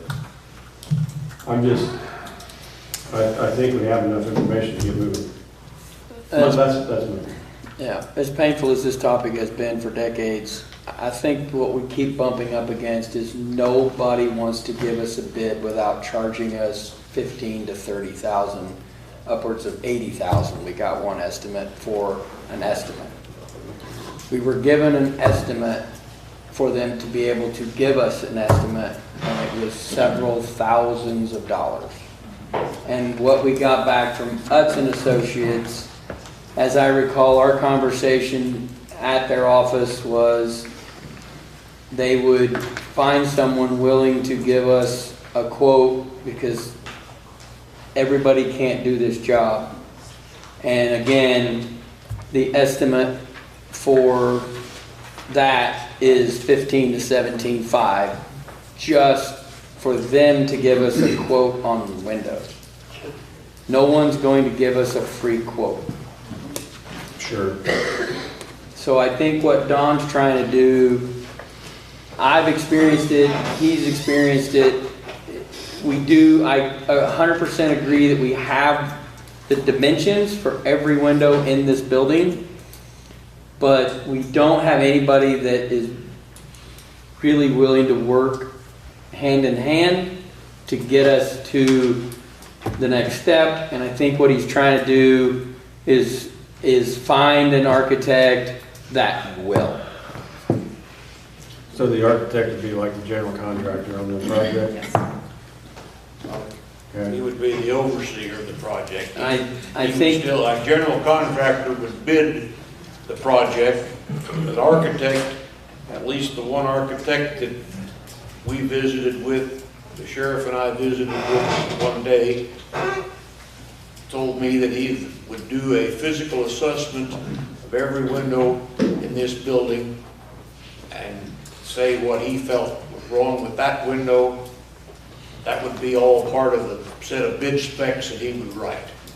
That's where Sonny has the $80,000 price tag to get that done, write bid specs, oversee the project, or advertise for bids, and oversee the completion of the project. I have Mitchell here back. What you just said, Don, is that pertains to the state's attorney that's going to oversee it? Why do we need the state's attorney? Is that more legal? That's the state's attorney, the only reason the state's attorney's in there is to help me go follow the state statute to go out and advertise for an architect's professional services. That's the only reason the state's attorney is in there. Because there's,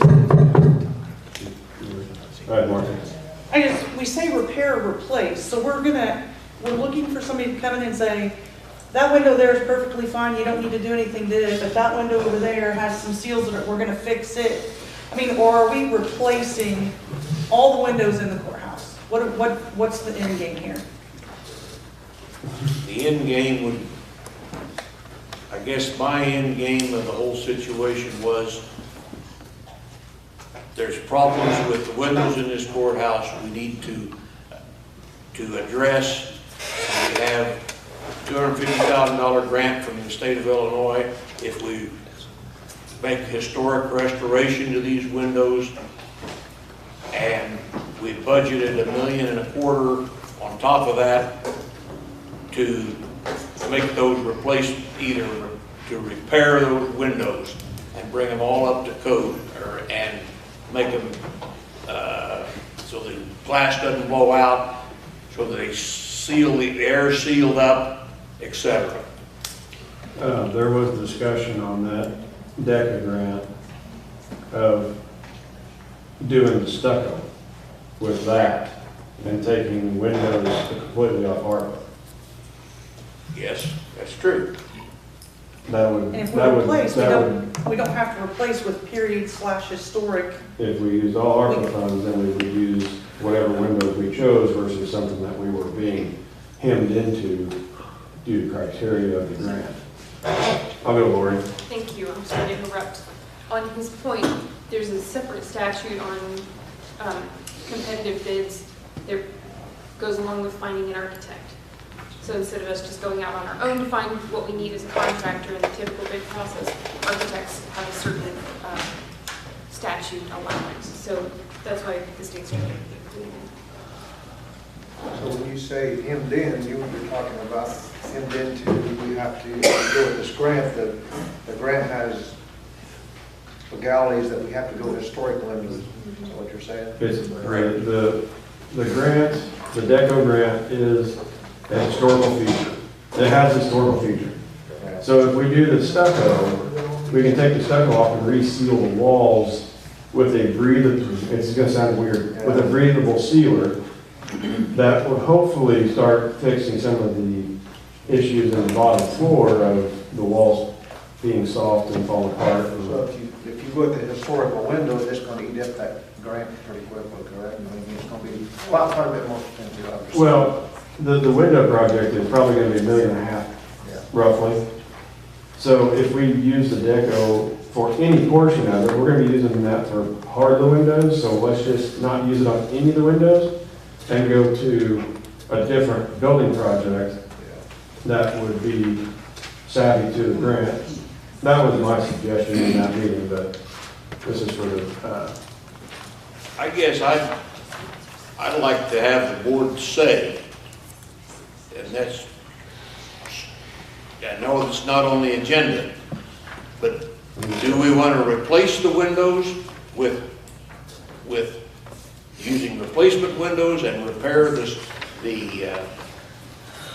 framework and so forth as necessary? Or do we want to do historic restoration of the windows? That, to me, that's where we need to make a decision which way this board wants to spend the money, and then at that point in time, then we can go out and get bids to do it. But that's, like I said, that's not on the agenda for tonight, so we can't talk about it. I was gonna study this and see if there was something here. It says repair and replace windows. The bid specs to repair and replace. If we don't know what we're going for, it would be really helpful to the committee to know if the general consensus, from my perspective, wants to go historic or would rather, and modern applications can look historic in style, but they're much more efficient. Well, that's debatable, I guess. There's an official, there's an efficient, efficiency historical issue looking. and a price issue. We just need a little direction as to which direction to go. That would help narrow the field so that we can actually accomplish more. I mean, I think we have an architect now, if the board says, hey, we want to restore, or we want to replace these windows. Work us up, get us bids for restoring these windows. They're not restoring, but replacing these windows and fixing the casings as necessary. If that's the way the board wants to go, I'm perfectly fine with that. But we beat this thing to death for since 2016. So whatever. Cody's called the vote. Is there anything you got to slide in real quick? Yes. He brings up a very good point, and in this agenda item, there is the allowance for direction, and the Public Safety Committee desperately needs direction because repairing the windows, that's the restoration, replacing them, that's two entirely different things. And that's been a major struggle to figure out which way we're going or not going, and I would like to interject that the HVAC system in this building was installed with the understanding that new replacement high-efficiency windows would be installed. So I think, in my opinion, replacement is the way that we need to go, and we need to let the chairman know that so that he can go find an engineer or architect or whatever and get this going. Okay, so Thank you. We had a motion by Martha and seconded by Cody, sorry. We've been in discussion. I'm going to make an amendment to item 16 to strike repair. Second that. Seconded by Sunny. Discussion on striking repair. Can I ask a really quick question? Did Dawn say that if we decide to replace instead of repair, that we already have those plans?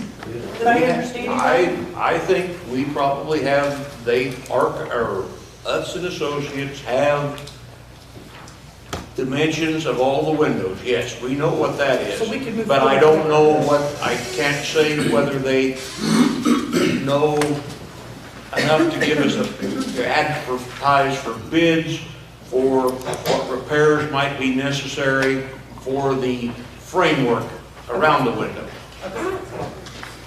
Thank you. So my amendment was to strike repair out of the main motion. And I had a second. Where did I second that? I did. Sunny seconded. All in favor of striking repair, say aye. Aye. All opposed, same sign. Motion carries. That amends the main motion to replace windows. And then go back and vote on the main motion. So that, Bobby, that makes the main motion done. if that was, since that seems to be the opinion of the board, don't feel that we need to do anything with this item, with this agenda, because we already have an architect, I think, that we can work with to do that. Do you not agree with that, based on our conversation with them? Yeah, we can finish through, we can follow through with the agenda. Just do it. Why do we need to find an architect if we already have one? I know. You but- can obtain the one that you already have. Okay, What we fine, just- that's What fine. we just did was, we struck repair. Okay. So now, the board's giving you direction Okay. on how to proceed in committee, Okay, very good. okay? So we've got to continue with the main motion. Okay, Even though, yeah, I understand. So, the main motion, as amended, will be discussion and vote to allow public safety. The public safety chair and the state's attorney to obtain an architect to assist with bid specs to replace windows in the courthouse as obtained by, or outlined with the ILCS 510. Okay. All squared away? Yep. We're not spending any money? All in favor, say aye. Aye. All opposed, same sign. Motion carries. I think Carol had a question. I had a question. Sorry. Okay, so we've dealt with a lot of Amishmen during our 53 years in business. Jake actually talked with some Amishmen who specialize in making windows, because I know they've looked at different companies that make windows. They will remove them and install them. He has all the information. If anybody on that committee wants it, somebody to get in touch with. There's your point source, and that could be settled out in the bid I process. mean, if it's a bid, but at least he has, can Jake say anything about it since he's, okay. We're at 9:20. We'll get to my comment, and then we can absorb the information to get out of that. Okay, so item 17 is discussion and vote to approve resolutions to transfer parcels from Shelby County as trustee to their new owners.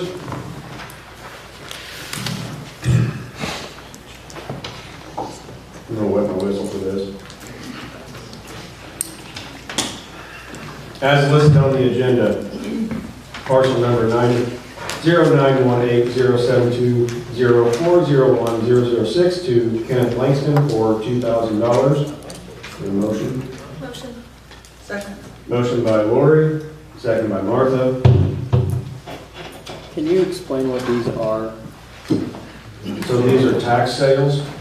Auction, trustee takes them to auction. It's a sealed bid auction that the trustee handles. And so these were the winning bids, and then it's just to put these parcels back on the tax roll because they haven't been since the trustee had got them at tax deed. And this is a result of delinquent taxes? The trustee, yes, got them because of delinquent taxes, had to run the process, then had to apply for the tax deed, and then they take them to auction every year. We have certain parcels that go to auction so that they can go on, back on the tax rolls. Do we have to vote on these individually, or Can you bundle them and anybody can make an amendment? Make a motion that we bundle them together. I made a motion. I made the motion. Would you like me to rescind my All right, let's motion? withdraw those. All right. So I'm gonna read them all. I withdraw my motion. Okay. withdraw my second? Starting fresh. Okay, so I'm gonna read them off anyway, then we'll take a omnibus vote. So the first one is, as I read. The second one is 723-1615405-003 to James Carlock for $3,500. The third one is 723-1617303-004 to Steve Seaton for $3,000. The fourth one is 1614-35-13-312-002 to Tucker Tubal for $900. The fifth one is 2013-07-18-303-008 to Decatur Industrial Reuse Limited. Nathan Zuba for $28.79.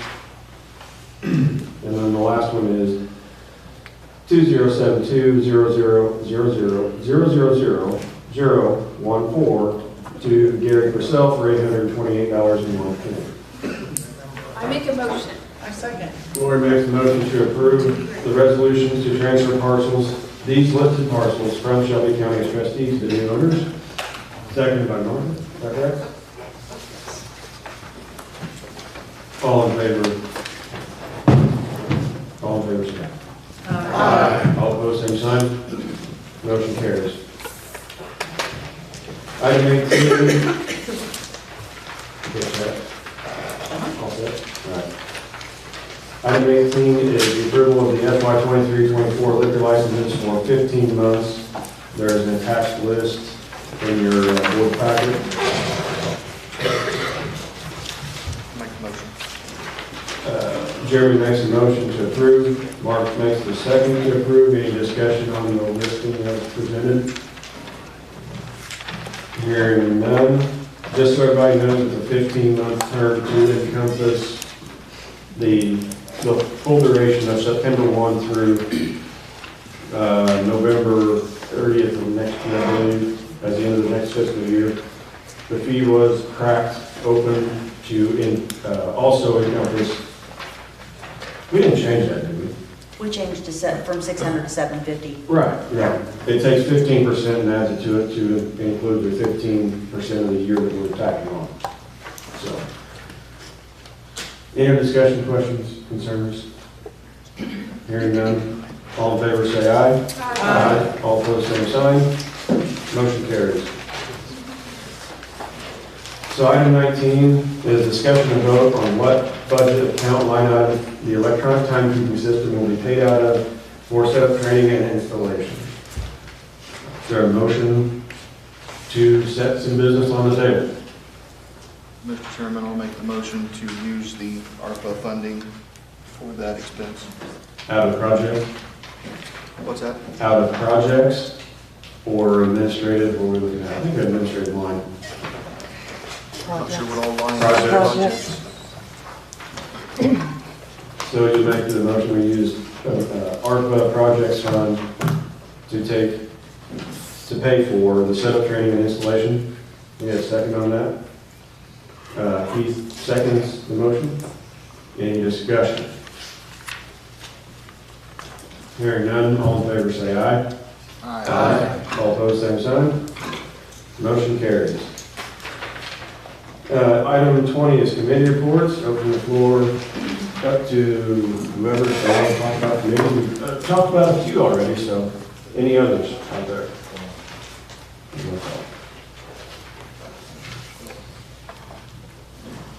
Okay, hearing none. Chairman updates. I got correspondence from Zach at PPI. Basically, we're in the process of officially writing up the easements and getting things set up. The archaeological survey came back as flying colors. We're going to go there. So basically, he said that they'll be in touch real soon as far as getting the actual easement set up and getting that finalized. And since we're kind of in the middle of things, once we get our easement set up and going, then they can work out from there, basically, if I remember the conversation correctly. So, other than that, we'll move on to appointments. I have Lyndon McBee as a trustee to the Herrick Fire Protection District for a 3-year term to replace Katie Miller, who resigned. Is there a motion on that? Jeremy makes a motion to appoint, seconded by Brent. Any discussion? Hearing none, all in favor say aye. Aye. All opposed, same sign. Motion carries. And the next one is Jeremy and Heath to the Farm Committee. Is there a motion? Mark makes the motion. Is there a second? Don makes a second. Any discussion? Hearing none, all in favor say aye. Aye. All opposed, same sign. Motion carries. 23, correspondences. Do we have kind of gone through our correspondences? In 24, old business, anybody have anything they'd like to speak to old business? Dave? I have some papers I would like to hand out to all board members. See if I can go to the correctly.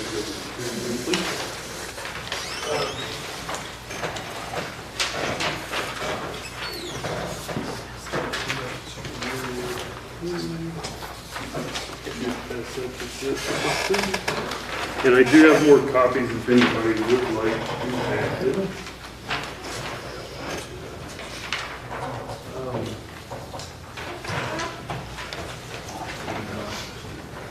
I want to address this to Shelby County and the Shelby County board members. To make you aware, we're in a... Could you speak up and then kind of speak this direction? Okay. We're in a situation that I became very aware of recently, and I'm trying to put this out a year in advance. As of August of 2024, a year from now, the budget will be out of balance, and I was elected to inform and watch over the county for the people of the county. As a taxpayer and board member, I have to ask the question, do we farm the farm for social satisfaction, knowing it could be instead used to offset part of the jobs of 7 deputies? Do we sell the farm so that the interest from the capital of this sale can help sustain the sheriff's department?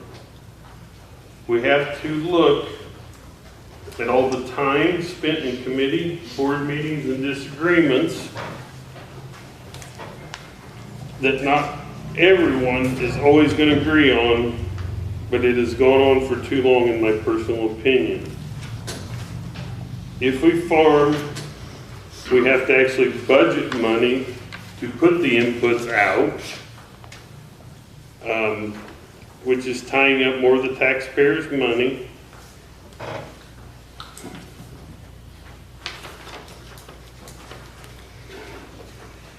We can get the same results 2 to 2.5 times faster if we look and consider selling the farm. We would not have to budget money for expenses, not have to have farm meetings. We would be able to avoid a lot of disagreements. Each year we would be able to collect an interest check that could be used for all of us as taxpayers for benefit. We will always be able to look back and be thankful that the farm was part of our history, but I can't let it be part of it taking us down in history. These are not threats, but facts. I've been a leader in farming this land, but the deeper I get into it, I see that the farm does not provide for the county like it should. In conclusion, I say I pick our deputies over dirt. I need to be clear that it will not fix the sheriff's budget problem, but it will bring us closer to being in balance. I just felt I needed to make this statement so that I would be very clear on where my position will be going forward in regards to the county farm.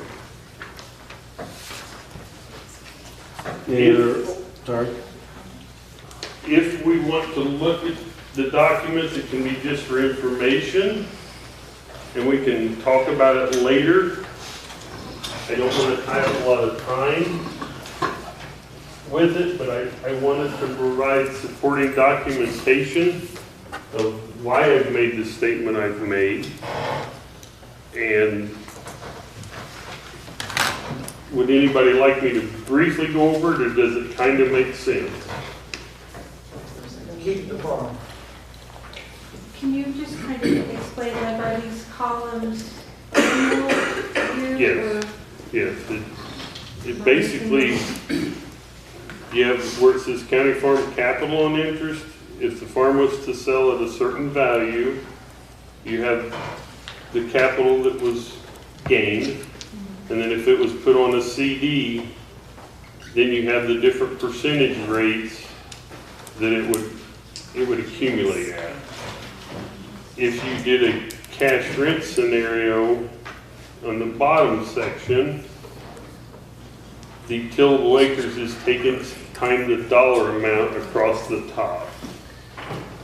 That would be your revenue from the cash rent, and then you would have to take out the expenses that we are currently doing to end up with a bottom line number.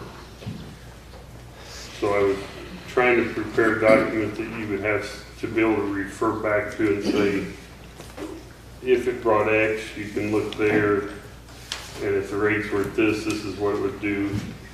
If the farm was to be cash rented, how would it compare to that the sale comparison? And in most scenarios, when you look at this, the income based off that farm on interest is more than double what the cash rent scenario is. I would like to ask the treasurer what the current rate of interest that she can capitalize on with funds. As of the beginning of this week, a 90-day CD at 4.75, 11 or 12 months 4.5. You go up to 2 years, I could get 4.2, and you go to 3 years and it drops down to 4.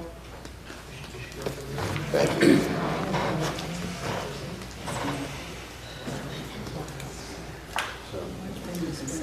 Thank you, Dave. Is there any other old business to be addressed? Can I make a comment on what he just brought up? In public body comment. Old business of the board. So, there's been a lot of work going on behind the scenes in some different avenues. A lot of stakeholders have gotten together to find a path forward for the DAG team. This community needs, that service, whether it be, for lake or for the waterways within the county when we get floods.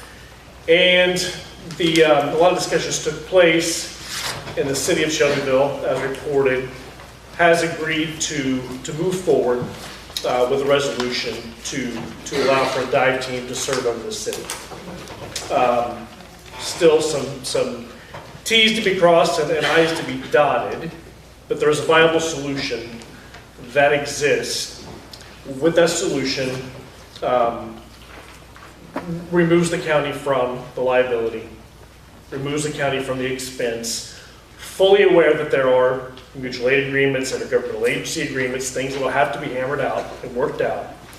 But there is an opportunity for us to make this thing whole again, get the divers back to work, doing what they need to do for the community, our visitors in the lake. So I know conversations taking place with the Corps, city leadership, and other stakeholders have had conversations. I don't have anything to offer or present at this time, but based on what I do know, in conversations with Mark, who's put a lot of work into this, so I appreciate Mark's partnership, that we do have a potential to move forward and get some solution to get the divers back in the water. Any other old business? Moving on to the approval of the claims. Is there a motion to approve the claims? So moved by Don. Is there a second? Mark, is there a second? Is there farm taxes in the approval of the claims, the second claims? Yes, they are. I'm going to have to make a motion to amend the claims and remove the taxes. Second. Seconded by Jeremy. Mark. Do we need to make another amendment? So, do we vote on yours first, or? Yeah. Okay. All in favor of removing the farm taxes out of the bills, say aye. Well, we talked about this before. Well, we have, All right, also, but the contract for the farm was provided to us for this meeting. And the real estate tax was a part of it. As stated, Shelby County will apply for a tax exemption for the subject property. In the event subject property should be assessed and taxed pursuant Do the process outlined in Illinois Property Tax Code 35 ILCS 200-11. It shall be the obligation of Shelby County to pay such taxes as are incurred during the term of this agreement. And that was in the, what? That is in this year's farm contract. Kenny's farm grant. Oh, Kenny's farm contract? Okay, well, that just states that he's not paying the taxes because he's not paying leasehold. No, it says the county will pay the But I taxes. know, that's what it's saying, but I'm saying I don't want the taxes to be paid because there's no other place to pay taxes as a governmental agency. Well, this was voted on unanimous by the committee Right. to be paid. Can't run a contract for legal purposes. So, And it was pending legal review that we were told didn't come back. right. So, any other discussion on pulling the farm taxes? Can we do this by roll call about not paying or not paying? Well, Roll this call is an amendment. Okay, but I want roll call whether or not you want to pay the taxes or not pay the taxes. Okay, you do that. Okay. We'll call a vote. The vote, in order to pull the taxes is an aye vote. To not pull the taxes is a no vote. Okay? One more. I made a motion to amend the bills to remove the taxes. It was seconded by Jeremy. An aye vote is a vote to remove the taxes from the stack of bills. Okay. Clear as mud. Well, I just don't know how do we vote if we don't have a legal opinion?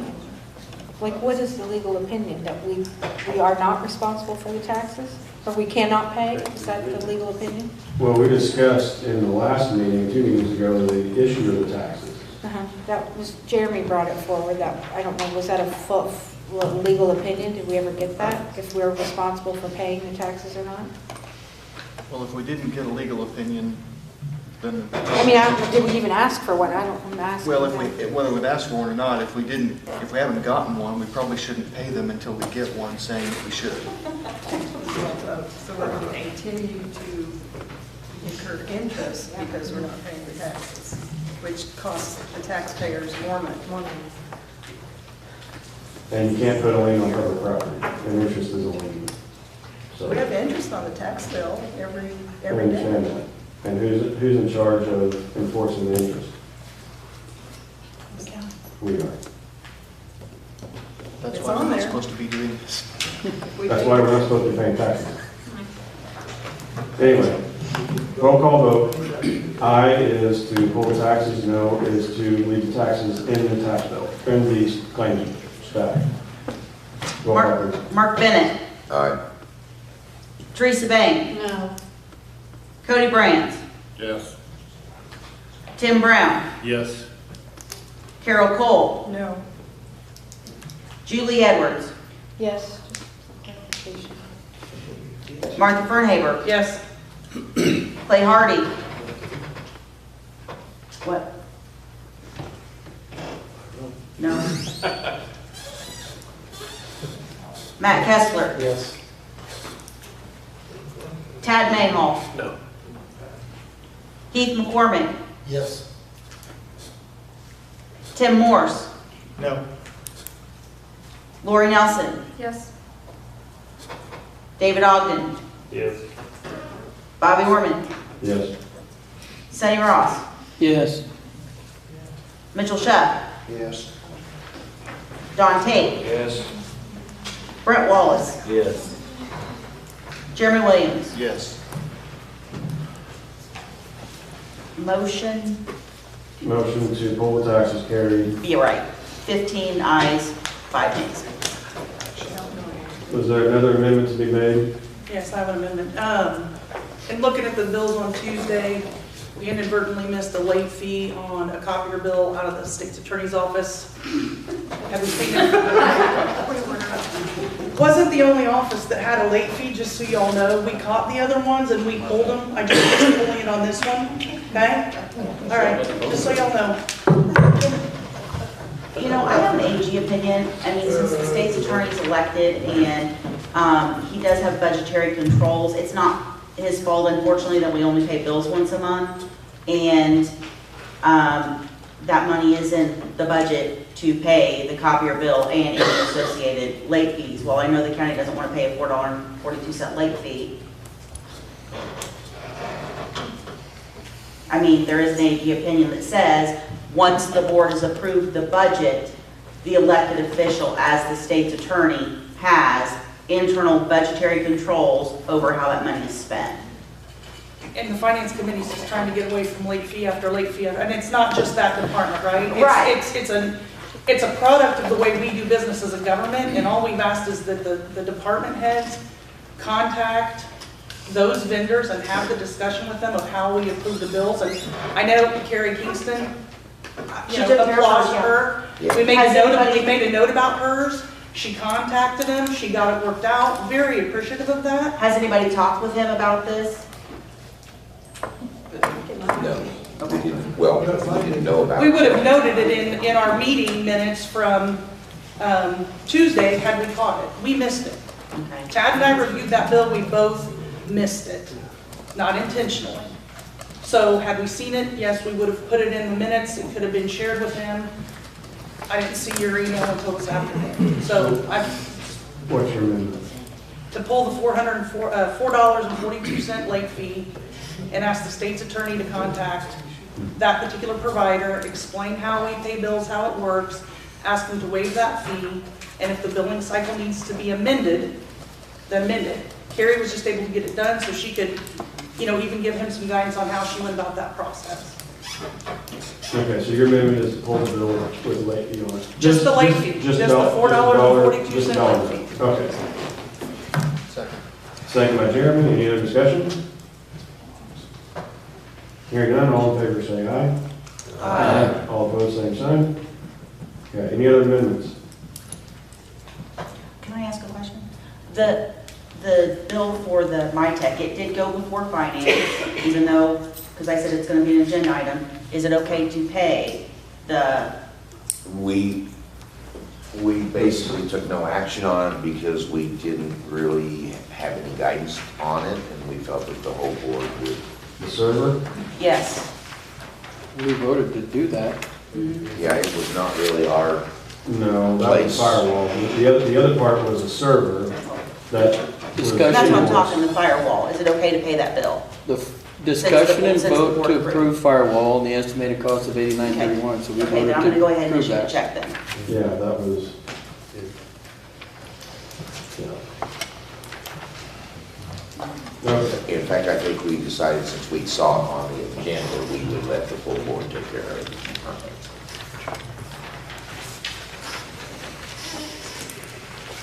So now we will revert back to the original motion. That was made by Mark, seconded by Martha, I believe. Yeah. Or Dawn seconded it. Don seconded, sorry. I believe so. Motion made by Mark, seconded by Don, so we will go back to the original motion. As amended, to pull the taxes and the $4 late fee. Now we'll go to roll call. Any other discussion before we go to roll call? Hearing none, roll call. Mark Bennett, Yes. Teresa Bain, Yes. Cody Brands, Yes. Tim Brown, Yes. Carol Cole, Yes. Julie Edwards, Yes. Martha Fernhaber, Yes. Clay Hardy, Yes. Matt Kessler, Yes. Tad Mayhaw, Yes. Keith McCormick, Yes. Tim Morse, Yes. Lori Nelson, Yes. David Ogden, Yes. Bobby Warman, Yes. Sonny Ross, Yes. Mitchell Shutt, Yep. Don Tate, Yes. Brett Wallace, Yes. Jeremy Williams. Yes. Motion passes unanimously. Okay. Item 26 is public body comment. As stated before, we have a 5-minute limit per person. We have a maximum of a 10-minute total per person, so you can yield a maximum of. Skip 10 on purpose. 10, I think so. Yes. We skipped Yes. 10. Okay, and then you're. So anyway, I'll open the floor up for public body comment. Don has had his hand up. Okay, in regard to the comment that the zoning administrator made a while ago, And I have given information to Jeremy, who is the legislative committee chair. That's where I feel it needs to go, but maybe it needs to go to zoning. I gave him copies of an ordinance that Christian County published or passed and Cumberland County passed, stating that all DC electric transmission lines be buried. And I would encourage the county to adopt a similar ordinance, because there's great concern in my district, probably other districts across the southern part of this county, in regard to the Greenbelt transmission line going across, devaluing farm properties, coming close to households, etc.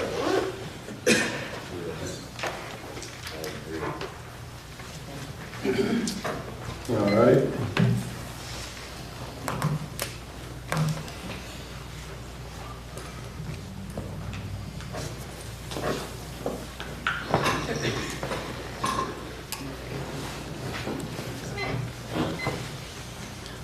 Sorry? We'll go back here to, Can I speak? yes, Thank you. please identify yourself. Anna Bright. Okay. I would like for you to please reconsider your whistleblower policy act, whatever. And thank you for adding the sheriff as the second channel. But I just want to say, hypothetically, if I'm fearful that the state's attorney might retaliate against me, and so I'm going to go to the sheriff. And please, Sheriff, I mean no disrespect to you, so don't take this that I'm disrespecting you by any means. But so if I'm fearful that the state's attorney is going to retaliate against me, my next channel is the sheriff. Is that really fair to put it on the sheriff to act accordingly against the state's attorney? I mean, I brought forward a simple little complaint about a barking dog in our building. A barking dog. Yes, it's the assistant state's attorney's dog that she brings to work with her, and it barks for like 35 minutes, and the employees listen to this barking dog. And we couldn't resolve that. The dog still comes to work with her. In fact, the dog goes to court with her. So don't tell me, yeah, I'll probably be retaliated against now. So you think something simple like that is going to be handled? No. I'm going to ask the sheriff to go against the state's attorney for that? No. I don't mean any disrespect against him. Everybody walks on eggshells.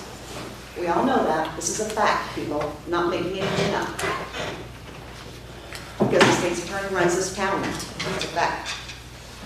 So what is my recourse? What are you giving me? What is my recourse? My suggestion is you outsource. You outsource HR. Get it out of Shelby County. And give us a channel. Give us someone to go to when we feel threatened or we feel harassed. Give me someone to talk to. Give me an HR group. Bush U HR in Effingham. Give me someone to pick up the phone that I feel comfortable talking to. Not the state's attorney. Not someone internal. There's no trust there. But give me a channel that I can go to when I have a problem where I feel threatened or harassed. And for the ones that I emailed, thank you for reaching back out. You didn't answer, Bobby. You didn't even acknowledge I emailed you 4 times. But for the ones of you that did acknowledge my email, thank you. And the ones that stopped by my office, thank you. It's very much appreciated.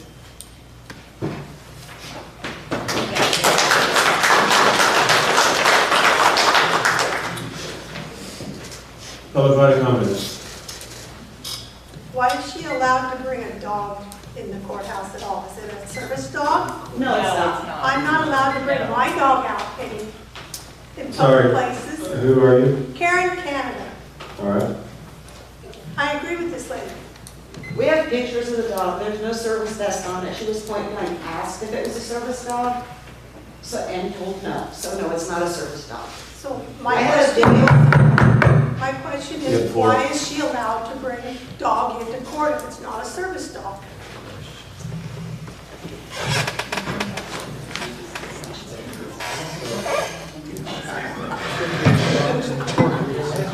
Public body comment? No answer? Nobody knows?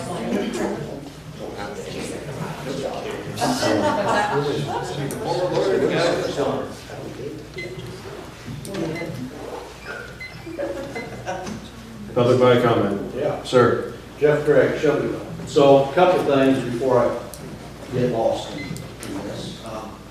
Want to thank Mr. Morris for standing up, Mr. Mayhall for his leadership, those ladies for having a background, play for your vote while ago. Thank you. One thing I want to say before I forget is, I've known Brad Hudson about 50 years of my life, hunted with him, fished with him, played cards with him, went to ball games. If he tells you something, it's integrity. So anyway, I'd never been to a political meeting in my entire life until a month ago. Been a Republican my entire life. My entire voting life, I probably voted 90–95% Republican. The reason I showed up is because the dive team had a situation going on that smelled. I kind of smelled the rats from a distance, but I was like, I got to find out.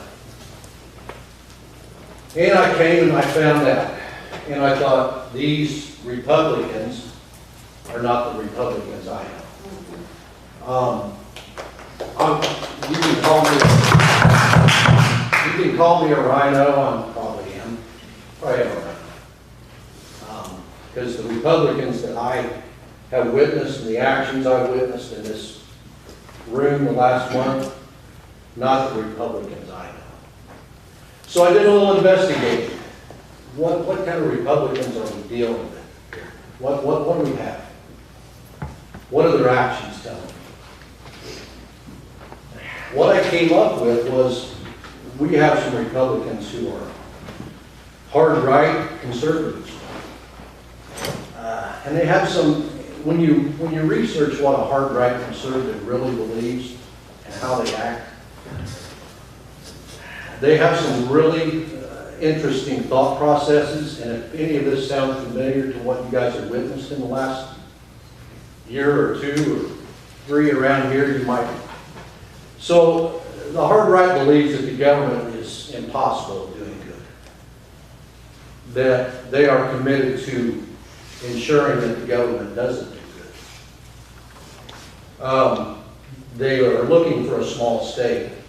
And more than that, a captive state, somebody to do their bidding for them. That's a hard right Republican. That their money entitles them. It even obliges them to rule over other people. They are workplace tyrants, micromanaging bullies. Those are some of the things that are describing a hard right conservative. Anti-democratic, anti-majoritarian, and they believe that God's on their side and we're going to punish anybody that's not. I don't think that sounds familiar, but it does to me. It's all about money, is what I see. It's all about money. Alan Spessard, the county farm, the dive team, Brad Hudson, the COVID relief money, etc. It's all about money. The hard right believes that the government shouldn't handle it. That the people of this county don't deserve the services of a dive team. Or we're not going to spend the money for a dive team. It costs money to have a dive team. It costs money to, the government shouldn't own the county farm. We got to make it. That's a control thing. There's a control thing there. Alan Spessard brought in millions of dollars, as Jake has illustrated time and time again. We got rid of him because he was bringing in too much money. Somebody's got to pay those grants. Somebody's got to pay those grants. And it's up the stream. We've been sold out here. This county's been sold out. And I appreciate Mr. Mayhall's leadership. He is the leader in this. He is the leader of this group. I mean, anybody can see that. I wish he was the leader, but he is the leader. But anyway, those are the things that and this is only my opinion, might be true, might be false, doesn't matter.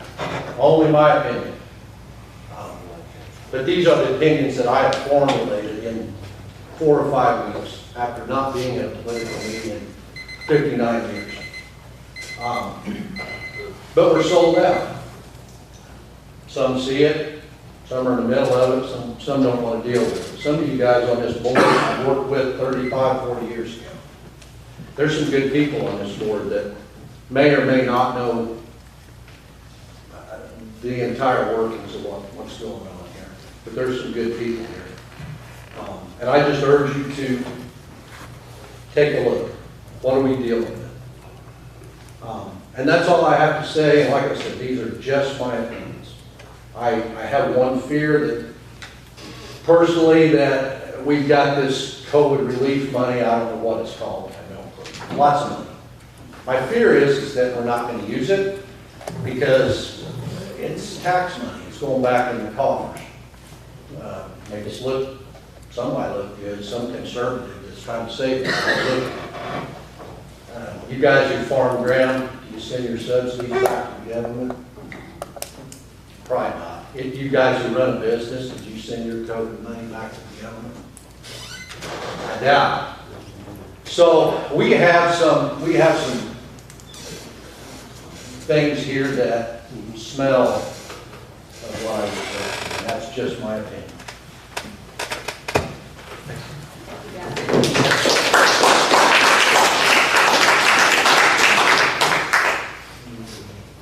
Somebody want to yield a minute 15? Sure. Who's that? And you are? Josh Bain.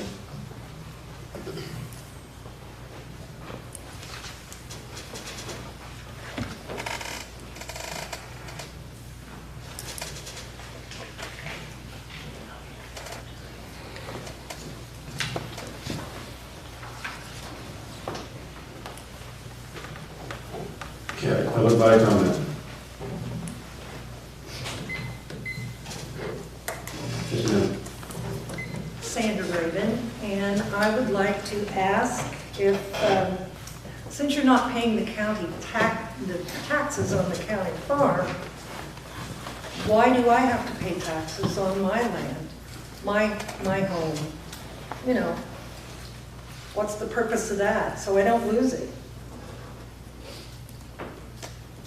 I think you should farm the farm. That's my opinion. You sell it, that money will be gone in no time. You keep the farm, you got that income coming in and coming in. It's just my opinion.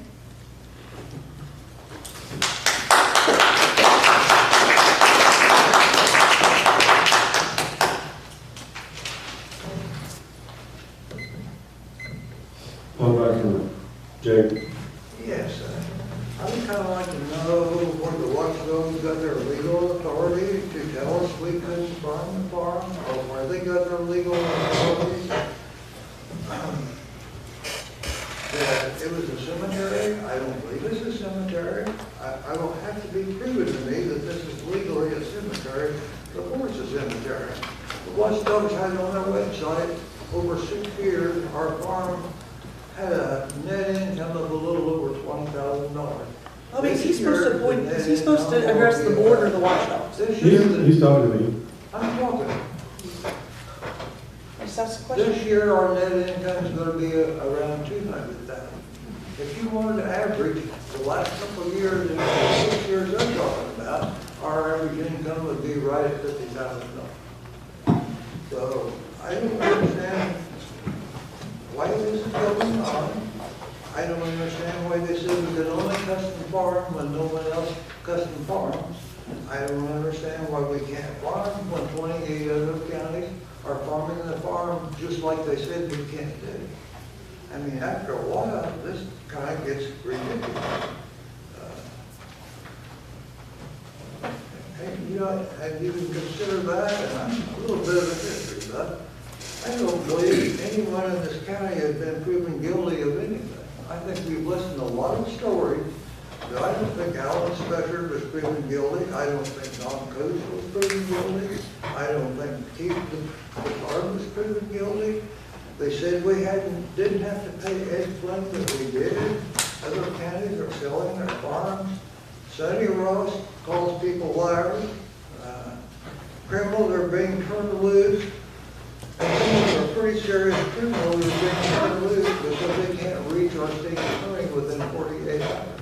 He cannot get some of his accusations or charges even through a preliminary hearing. So he tried to get one that was he tried to take it for what was the name of the court, appellate court. He tried to get it to appellate court, but you can't go in front of the appellate court with something that only went through a preliminary hearing. They won't accept that. I don't know why he didn't know that. I don't really understand that. Our $3 million ARPA fund that we have in the bank right now is growing approximately 0.5%. If that would be about $15,000 a year. If it grew 4.5%, which is kind of the going rate right now, that would be $135,000 a year. We want 100 right now. If you want to take this, wouldn't have been a year ago, but right now we're losing approximately $120,000 a year. And it's not just on that account; it's on other accounts that we're paying practically nothing. I don't know who's in charge of this or who takes care of it, but I looked through a lot of the accounts. And the amounts are growing, the real amounts are growing, it's just on the point of being ridiculous. I don't know if you guys are proud of eliminating the dive team or not, but I hope you're proud of it. I'm not. I believe Don Kraft said if we didn't have a dive team and if they wanted to quit, let them quit. I believe Kirk Allen said he didn't say that, but he did. So when are you going to stop listening to what these people tell you? See, they're over there laughing at me because I'm getting close to revealing what they really are. I think they already showed what they really are. And the way you people are listening to them, Mark Bennett, if you think we should sell a farm, why don't you sell yours? Or why don't you have a guy's farm if it's such a good idea? Why don't you sell your farm? This has been around here for 150 years. There's absolutely no reason in the world to stop farming it. It's increased in value a huge amount, but that doesn't make any difference because they don't want to see it farmed. My belief is, it's even just my opinion, is the reason they didn't want to plant beans is because it would make the farm look much better. It wouldn't have been 200,000, it would have been more, or there would have been an income next year. There is absolutely no reason not to farm this farm and plant soybeans. The only reason you had, or they had, was because they claimed the farm was a cemetery, and it's not. But that led people on the county board to vote not to farm it when it could be farmed. I think even the seed beans got canceled 2 or 3 weeks or maybe longer before it came time to farm it. You won't even agree to something you said you do. You said you would take care of this farmer, but no one took care of it. So I don't understand why these two have any authority in Shelby County to tell anyone what to do or why you even listen to them. So that's my opinion of what's going on in Shelby County, and I don't like it.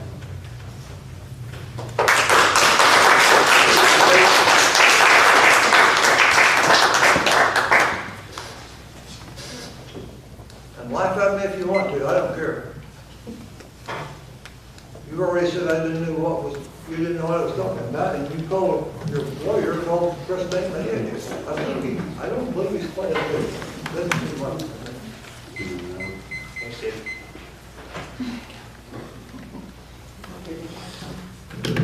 Okay, public body comment.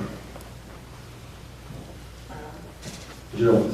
I kind of piggyback off of that, I guess, and I've had a few people tell me, and trust me, I think we're all tired of talking about the farm, but it shouldn't have to be talked about. And why do we want to sell it? And why is it, Sonny wanted, it had to be in concrete, what my mom said in public comment. But now, Lori says, let's not put public comment in the minutes. So, yes, you did. No, You amended not in public amended the minutes. her comment was in the business portion of the meeting. As an elected official. Okay, well then I stand corrected, I guess. It still doesn't matter. It's not a cemetery. So I mean, whatever. I mean, gosh, really? It should not be in concrete that it's a cemetery. You think it should? You think it's a cemetery? The madam said it was. I was She going did not. She did not say You're a liar, Sonny. She said there could be bodies buried anywhere out there. There's no cemetery. Jill has the floor, and you're wasting your time. Okay. The other thing is, real quickly, does anyone know that, you probably do if you look at the windows and all of that, but Sullivan, I guess you know, is putting in new windows in their whole courthouse. Might be something to contact them. I was up there getting a passport and they had like markers on all the windows for the numbers or whatever, and I heard someone say, I'd hate for someone to know your office number from the outside. She said, no, that's because we're replacing all the windows. I'm just throwing it out there. Also, I'm going to contact the library to see who their architect is because they do a phenomenal job at the library to keep everything exactly historically correct. My other comment was piggybacked on hers, and that is, I was just curious, before she even said anything, do other counties have HR departments? Like for the whole county, like for the highway, the courthouse, the public, I don't know what all the things are, but do any other counties have like an HR person? Does anyone know? I mean, I guess you don't have to answer me, maybe you don't know. I guess I can call around and find out myself, but I just thought, it just seems like a normal thing that a huge entity would have. There's a lot of people and nobody ever knows who to go to. I'm not saying it's right or wrong, I just don't know. It just seems like it should be looked into since it's been talked about a lot. And I don't know, I think that's what I really know. Got a lot of things in my mind. Allen, you made a mess out of Shelby County. That's true. And no one's guilty of anything but you. Oh, Somebody wait, might comment. hang on. Do I have just 30 more seconds? Sorry. Yeah. I meant to bring up what Scott said about the state's attorney not getting back to him. I don't really know anything about that, but it seems like you should all be concerned on the time that he's spent on Teresa Boehm acting and them acting like she's a criminal.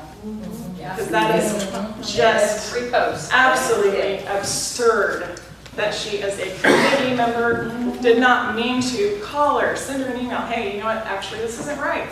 You aren't supposed to do this. Because I'm pretty sure she wasn't like, I'm going to get on that board because I want to go get somebody and show them where the wrong cemetery plot is. I mean, that's all she does is show people where cemetery plots are, but they make it out like she's a criminal, and so does the state's attorney. So now I don't know if she has to go to court tomorrow or not. It's ridiculous, and you guys should all be concerned about the way he's spending his time on that. Don't. That's it. Absolutely.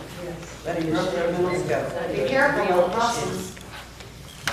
So these guys are right about everything that they tell you right, and we're all wrong. Public body comment. Chris. Yeah. So the first meeting I attended was in February.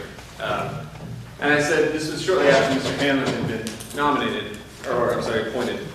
And I said, well, I think what's going to happen is, I think what's going to happen is we're going to see a series of roadblocks for farming the farm. And what we're trying to do is to make it so uncomfortable to have this farm and generate revenue off of this farm that eventually people will want to sell it. And Dave Ogden spoke up and told me that he had no intention of selling the farm. That's not why he was here. There have been 2 meetings that Mr. Ogden has proposed selling the farm. And you're perfectly allowed to change your mind over the course of time. I know that Mark Bennett said that he never tried to sell the farm. There in the meeting, the minutes of the meeting from a 2021 meeting where he did do that. Mr. Orman said that revenue off the farm was drug money at a 2021 meeting. It was tantamount to drug money. So I think what I said in February kind of looks an awful lot like exactly what happened, right? We've got the public purpose argument. We've got the cemetery argument. I mean, taxes. I mean, what's this? This is the old Freud comment. This the borrowed kettle. There's the borrowed kettle, right? A friend borrows a kettle from another friend, and he returns it broken. And the guy says, "Well, what's up?" He said, "Well, you know, the kettle was broken when I got it. I never borrowed the kettle." It's about 6 or 7 different excuses, and the whole point is, the real truth is buried in what was always taking place. The fact that it's always been the project to sell this farm. It's always been the project to make it so deeply uncomfortable that people want to get rid of it. And that's exactly what's transpired. And it's not your fault. Yeah, we're gonna lose this revenue off the farm. And I don't know what's going on. A lot of people have asked a lot of questions about it. And our state representative's motives for wanting to sell the farm, he claims that he does not want to, but boy, there sure have been a lot of hints that perhaps that's what's been taking place, and you were all kind of handpicked by the state representative. Well, not all of you. I mean, it's pretty obvious who wasn't. Yeah, and he actually told us that in his office hours the other day. And it seems like you're executing the plan. That's the way it looks to me. These are my opinions. I can't prove these things, but boy, doesn't it look like it. I hope you're proud of yourselves. It seems like you've all sold out your community.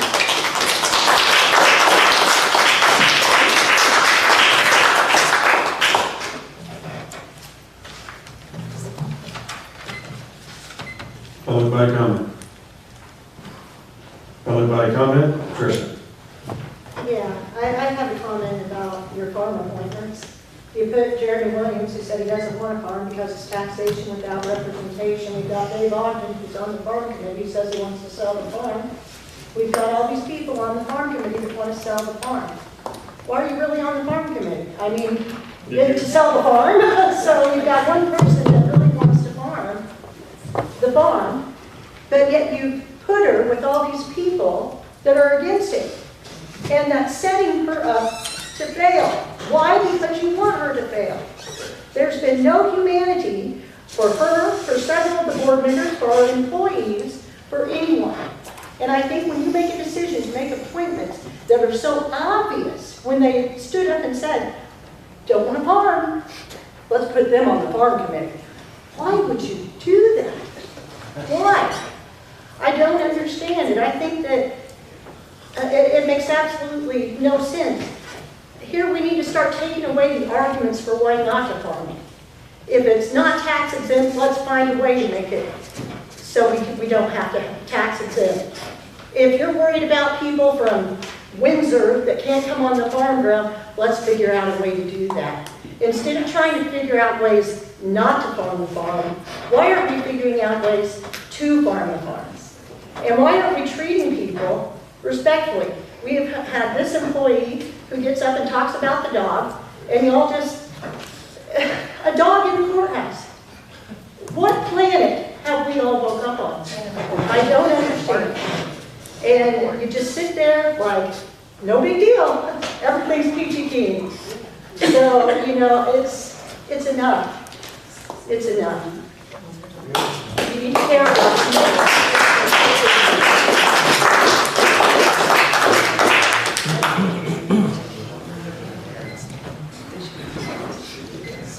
Public body comment.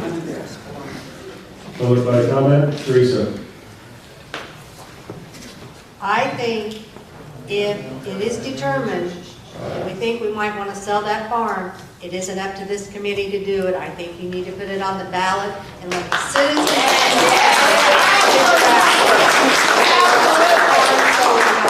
It's not up to 22 people to determine what is done with that farm. I agree that all these figures here and stuff, you can write anything you want to on a piece of paper. But a guy I worked with for years and years said, Teresa, figures don't lie, liars figure. That's right. So, I'm not saying these are you're lying, but I am telling you that, it's my time to talk. I am telling you, as a member of this board, if that farm, if anybody here thinks it needs to be sold, it's up to the citizens of this county to determine that. I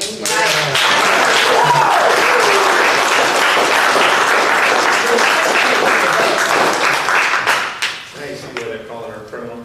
Public body comment. I'm a criminal? That's why they're calling you my Yeah, mom. okay. Because she's smart. Oh, that's mommy. right? I just want to have one thing to say, Bobby. I know it's your choice to put public body comment at the end of the meeting, but I feel it's not fair to these people out here who are taxpayers, who are citizens, who come and look at the agenda and want to voice an opinion on the agenda before it's voted on. They may have information that we don't have. I've heard that before when somebody comes up with something. I feel that they need to be heard before the agenda starts. Of course. And, I mean, they stick around, they've been here. I feel like public body comment needs to be at the beginning of the meeting and let them voice their opinions. Thank you. Thank you.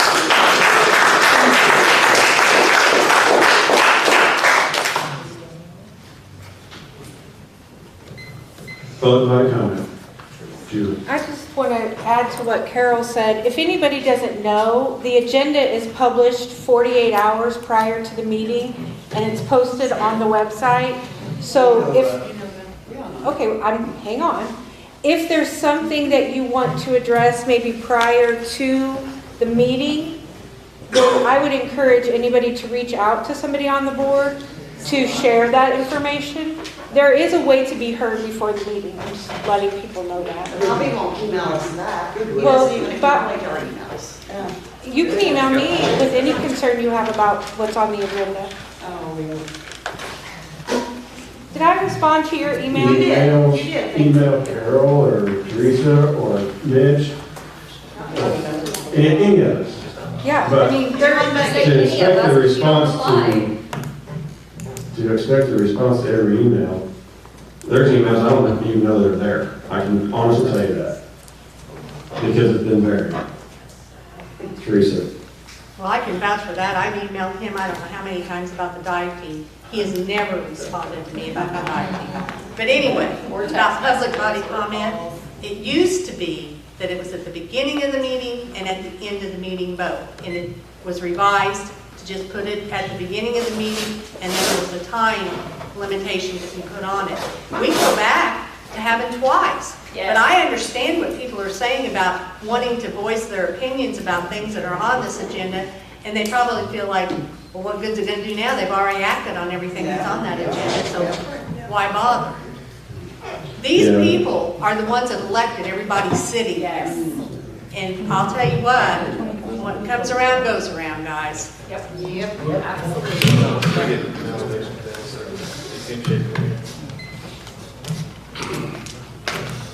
Because they don't care.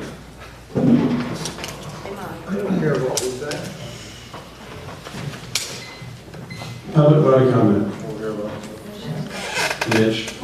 On the farm committee. I can't tell you the exact date and time, maybe Dave can help me out on this. This was before we was on the board. And we went to Weather was agenda for farm committee meeting, so Stu Fox Farm and Ground, everybody knows pretty much about that. And about a week before that, my wife comes up with an idea to get schools involved. Well, maybe that might work, that might not work, I don't know, it'd be a high management aspect, and a lot of time and effort. But, so I'm gonna call Jeff. Jeff Schleifer was the chairman of the farm committee. I said, here's an idea to present possibly to be able to create a public purpose. To create a public purpose is the use of the land, the physical use of the land. That's my interpretations. I can give you some definitions on the phone. I looked it up personally, it didn't come from them guys. I'm able to make decisions and research. So when I say them guys, what's those? I've been accused of, go running to them for answers. I can do a lot of research on my own. But anyway, so Jeff says, no, we already got an idea, so we're not interested in that. So don't, when you say I'm on a farm committee to sell the farm, that wasn't what I was on the farm committee for. I was there to try to find a solution to create that public purpose, to be able to farm it. And trust me, that would be a debt machine, most likely, or break even at best, but it creates a public purpose. But none of them farm committee people at that time wanted to pay attention, period. So then we come to then I get on the farm committee meeting on the board, and when we're farming the farm, right, we had custom farming going on, we're farming the farm. We're farming the farm. Every meeting, we'd have poke the bear about the farm from the public. You just keep prodding us, keep prodding us. How come we can't cash rent the farm? We're custom farming the farm. What more do you want? We will let it slide. You voted to stop. What's that? You voted to stop farming. I don't know if you did, but the county. Make your statement. But anyway, so don't say in public that I've been put on the farm committee to sell the farms. Wasn't the point. I wasn't put on that farm committee to try to figure out how to sell the farm. I was trying to put on that farm committee to try to figure out an avenue or make that farm possibly work. Again, every time we come to a meeting, a comment would come up about the farm. Why can't we do this? Why can't we do that? We're farming a farm, aren't we? Correct? We're farming a farm, it's making money. So, just want to justify it a little bit.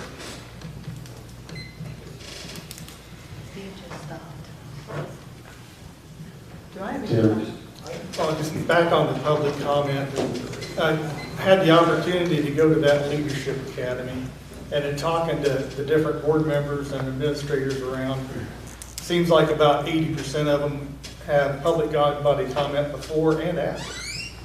That way the people can have input on what's on the agenda, and then also input on how people, how that happened or whatever happened during the meeting. And that would be something to consider. Yeah, I had that 2 years ago, and then the previous board chair took it off and put it all at the beginning, and then I just took it all at the end. So we can do that again, but we need to write board rules that if you're going to speak on the beginning, then you better have an agenda item specific that you're mainly going to talk to. Otherwise, the public body comment that is everything else can be spoke to after the business taken care of. So that can be done, that's not an issue one bit. Well, that would allow us to know exactly what the public's thinking beforehand, instead of, hearing it after the fact. Should have a little bit of time wrap up. Well, hold on a second. Did you have anything else to? Go ahead. Just a point of clarification, I didn't say that about Mitchell. Tricia had mentioned that Jeremy and Heath McCormick were put on the farm committee to sell the farms. So I never singled anyone out. The only one I did mention that what David told me at the first meeting I came to, and then I mentioned what I've read that Mr. Bennett had done and what Mr. Orman had said. So I didn't say that Mitchell was trying to sell the farm. I just implied that I think most of you are here actually to do that. So I mean, I guess it's a blanket statement, so I suppose, yeah. Okay. Well, I think Tricia's the one that might have said that. Yeah, she was specifically meant Williams' appointment and Mr. Williams' appointment and Mr. McCormick's appointment. I mean, I think it's a very strange thing to blame the public for selling the farm because we ask questions about it. I mean, that's kind of odd, but okay. I mean, it's an interesting approach. You can do it if you want.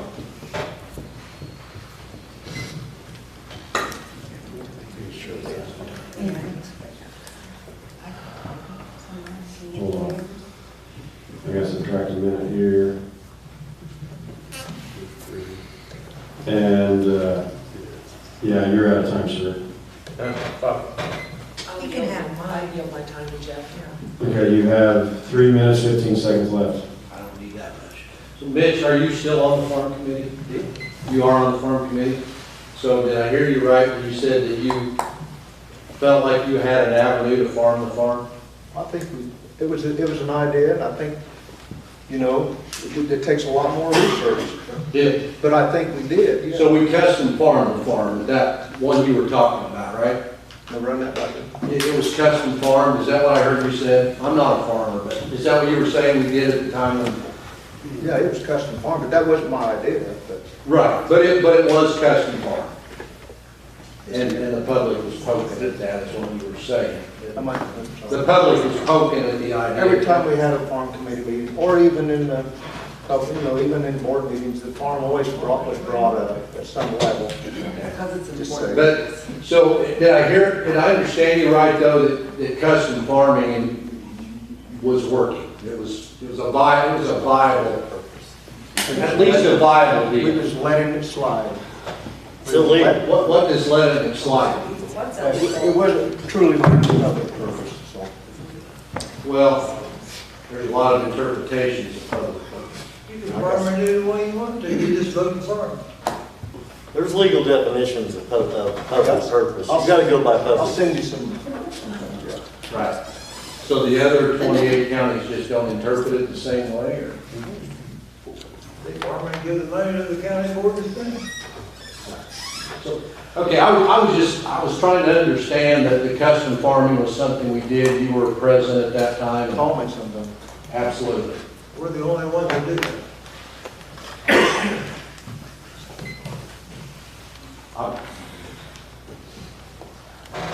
Are you finished? Yes, sir. Okay.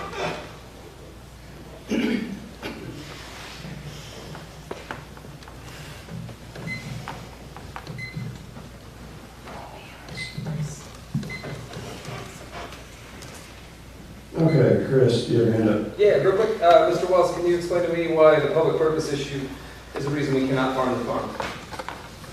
That's accurate. Can you explain to me why the public purpose issue is a reason that we cannot farm the farm, in your words? I'm curious, if you could tell me The why. legal, it's gotta have a public purpose, like Will you said. you define public purpose for me? Huh? Will you define public purpose for me? To benefit the public.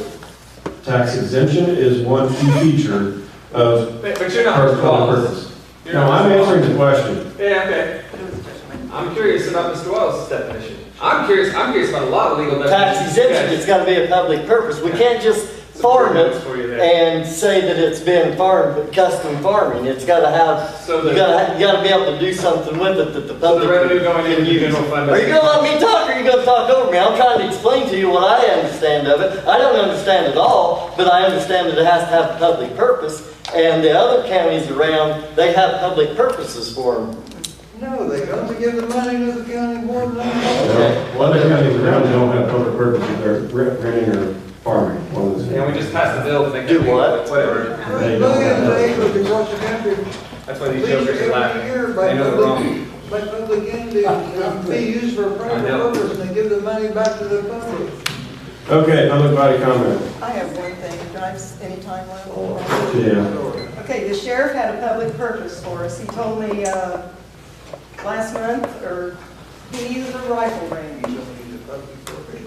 They could put a rifle range out on the farm, just take up a couple acres, that would be a public purpose for the farm, and then we could farm it. Now, the sheriff department,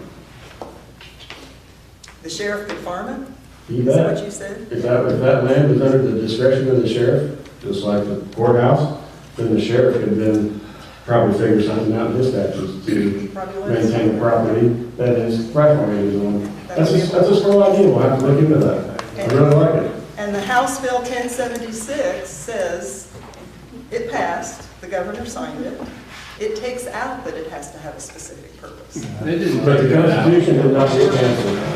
Mitch, But everybody else, every time something comes up around here, I hear an ILCS. Everything's an ILCS, except for the farm. Okay, now, ILC, oh, quit smiling at me, I don't, ILCS, but now it's the Constitution. It's always. And I have asked for the difference. I haven't got that opinion back yet. the difference?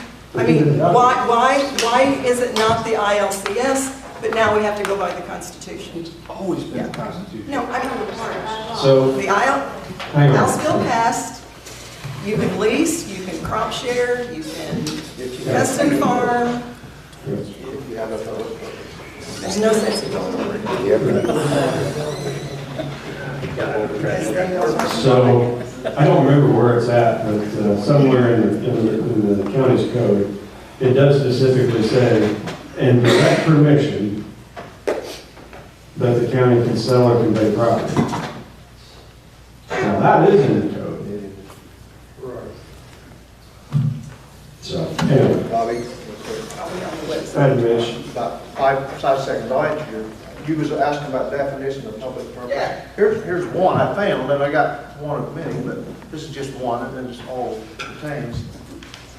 Public purpose means What's it, hey, Mitch, before you start, I don't want to interrupt you, could you tell me where that's from? I can email it, well, I can get it to you, but I just got a screenshot. You're looking at it right now, so, Well, this is a screenshot that I put on my text, so I would have the definition, but I will get that for you. okay. Yeah. It came from a website that is a lawyer type website, a legal definition. Okay. But I can get that for you. But anyway, public purpose means purposes normally or otherwise reasonably associated with the use of the land as open spaces, public parks, public gardens, recreation sites, sports fields, or public squares, or for religious gatherings. So just use of land. So. Public body comment. Tim? Can I bring my dog to the meeting? It doesn't bark. There's nothing in the board rules, I don't suppose. John? Back to your comment previously about the public body comment, and I have no problem putting it back on the front if we can set the board rules such that the only thing that can be discussed on the public body comment before the meeting is items on the agenda. You're just giving words of affirmation. Public body comment. Public body comment. I meant to be a little deeper on this, but I understand your frustration with somebody that sees dogs a lot in their workday. I can't imagine somebody having to come in and deal with a dog, especially if it was a private business. But why are dogs allowed to be in here? I see what dogs do to people's houses. And why is a dog allowed in here unless it's a service dog? Why? It doesn't make sense. I'd say this is all a conversation between the judge, the state's attorney, and the sheriff. There's a courthouse policy. I don't know what the courthouse policy is as far as courtrooms go. That's the judge's business. That's not our business. Does that mean everybody can bring their dog? Yeah, sure. I'll bring our dogs next time. That's what I'm saying. I don't know what the policy I'm is. just asking, I'm just making a comment. That's my comment. Has there ever been any other elected official or employee of the courthouse that's brought their dog into the courthouse? Yes. Yes, and there were no complaints then. Who? Who was it? Who was it? Who was Did it? they all bring our dog? Who was it? I think there's been a dog in probation. Who visited? Who visited? She didn't bring it to work. I'm going to give one person the floor at a time. No, my sister. Public body comment, or you can say No, I'm not you're done. My sister did not bring her dog in here. But there have been other dogs in the courthouse, and nobody has a complaint about it until it's the assistant state's attorney. What departments have had dogs in here? I believe probation's had a dog in here. Was it the circuit clerk? Like, Julie? I said one person at a time. The gavel's going to get broke. What did you say? What did you just say? Just close and leave it down. I'm sorry, what did you say? You said something to me. You addressed me by name. No. I didn't say your name at all. I didn't say it. I did. Public body comment. I did. Oh, I'm sorry, what did you say? I said you're mad. I'm not mad, I'm just pointing out that the hypocrisy You're sucks. mad. The hypocrisy sucks. And you've got 2 minutes. I will just say, yes, I have seen the dog down in probation. She brought a dog in and visited and left. That dog did not sit and bark for 35 minutes straight, where we couldn't hear our customers. Our customers were complaining, we can't hear you, what dog is barking? We deal with elderly customers, they couldn't hear us, we couldn't hear them, the dog wouldn't start barking. What do you want us to do? What do you want us to say? I'm sorry, there's a dog upstairs, it's here all day long. The other dog that was in the probation office came in for a brief moment and left. There's a huge difference in visiting or up there for 8 hours straight. It's a big difference, Martha. I'm just saying, if you want to know dog policy, make it. This is public body comment. You have the floor, Martha, please. Thank you.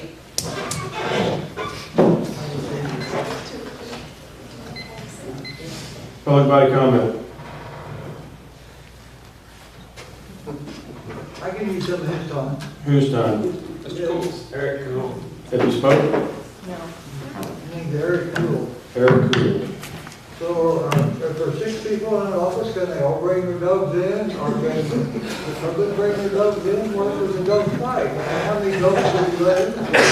Dog, right over there, Bring Jake. your dog in, so no one will bring your dog in. What if it? And what if there's a dog fight? Then you're I appreciate responsible. Your opinion. It's just crazy. It's insanity.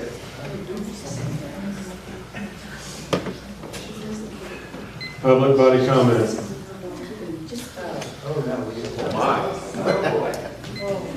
Kurt. Jake, I agree with you. Workplace isn't a place for a dog. Hey, Sheriff, you're in control of the courthouse. Can you answer the question? I have no dog policy. There is no dog policy that was in place prior to that.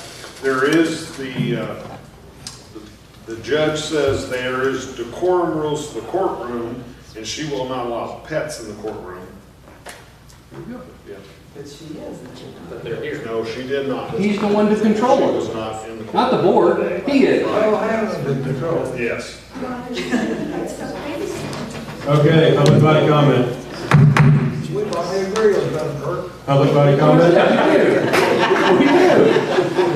Public body comment, that's 3 times public body comment. Does this court have the ability or the right to make a policy then? No dogs in the courthouse unless it's service dog?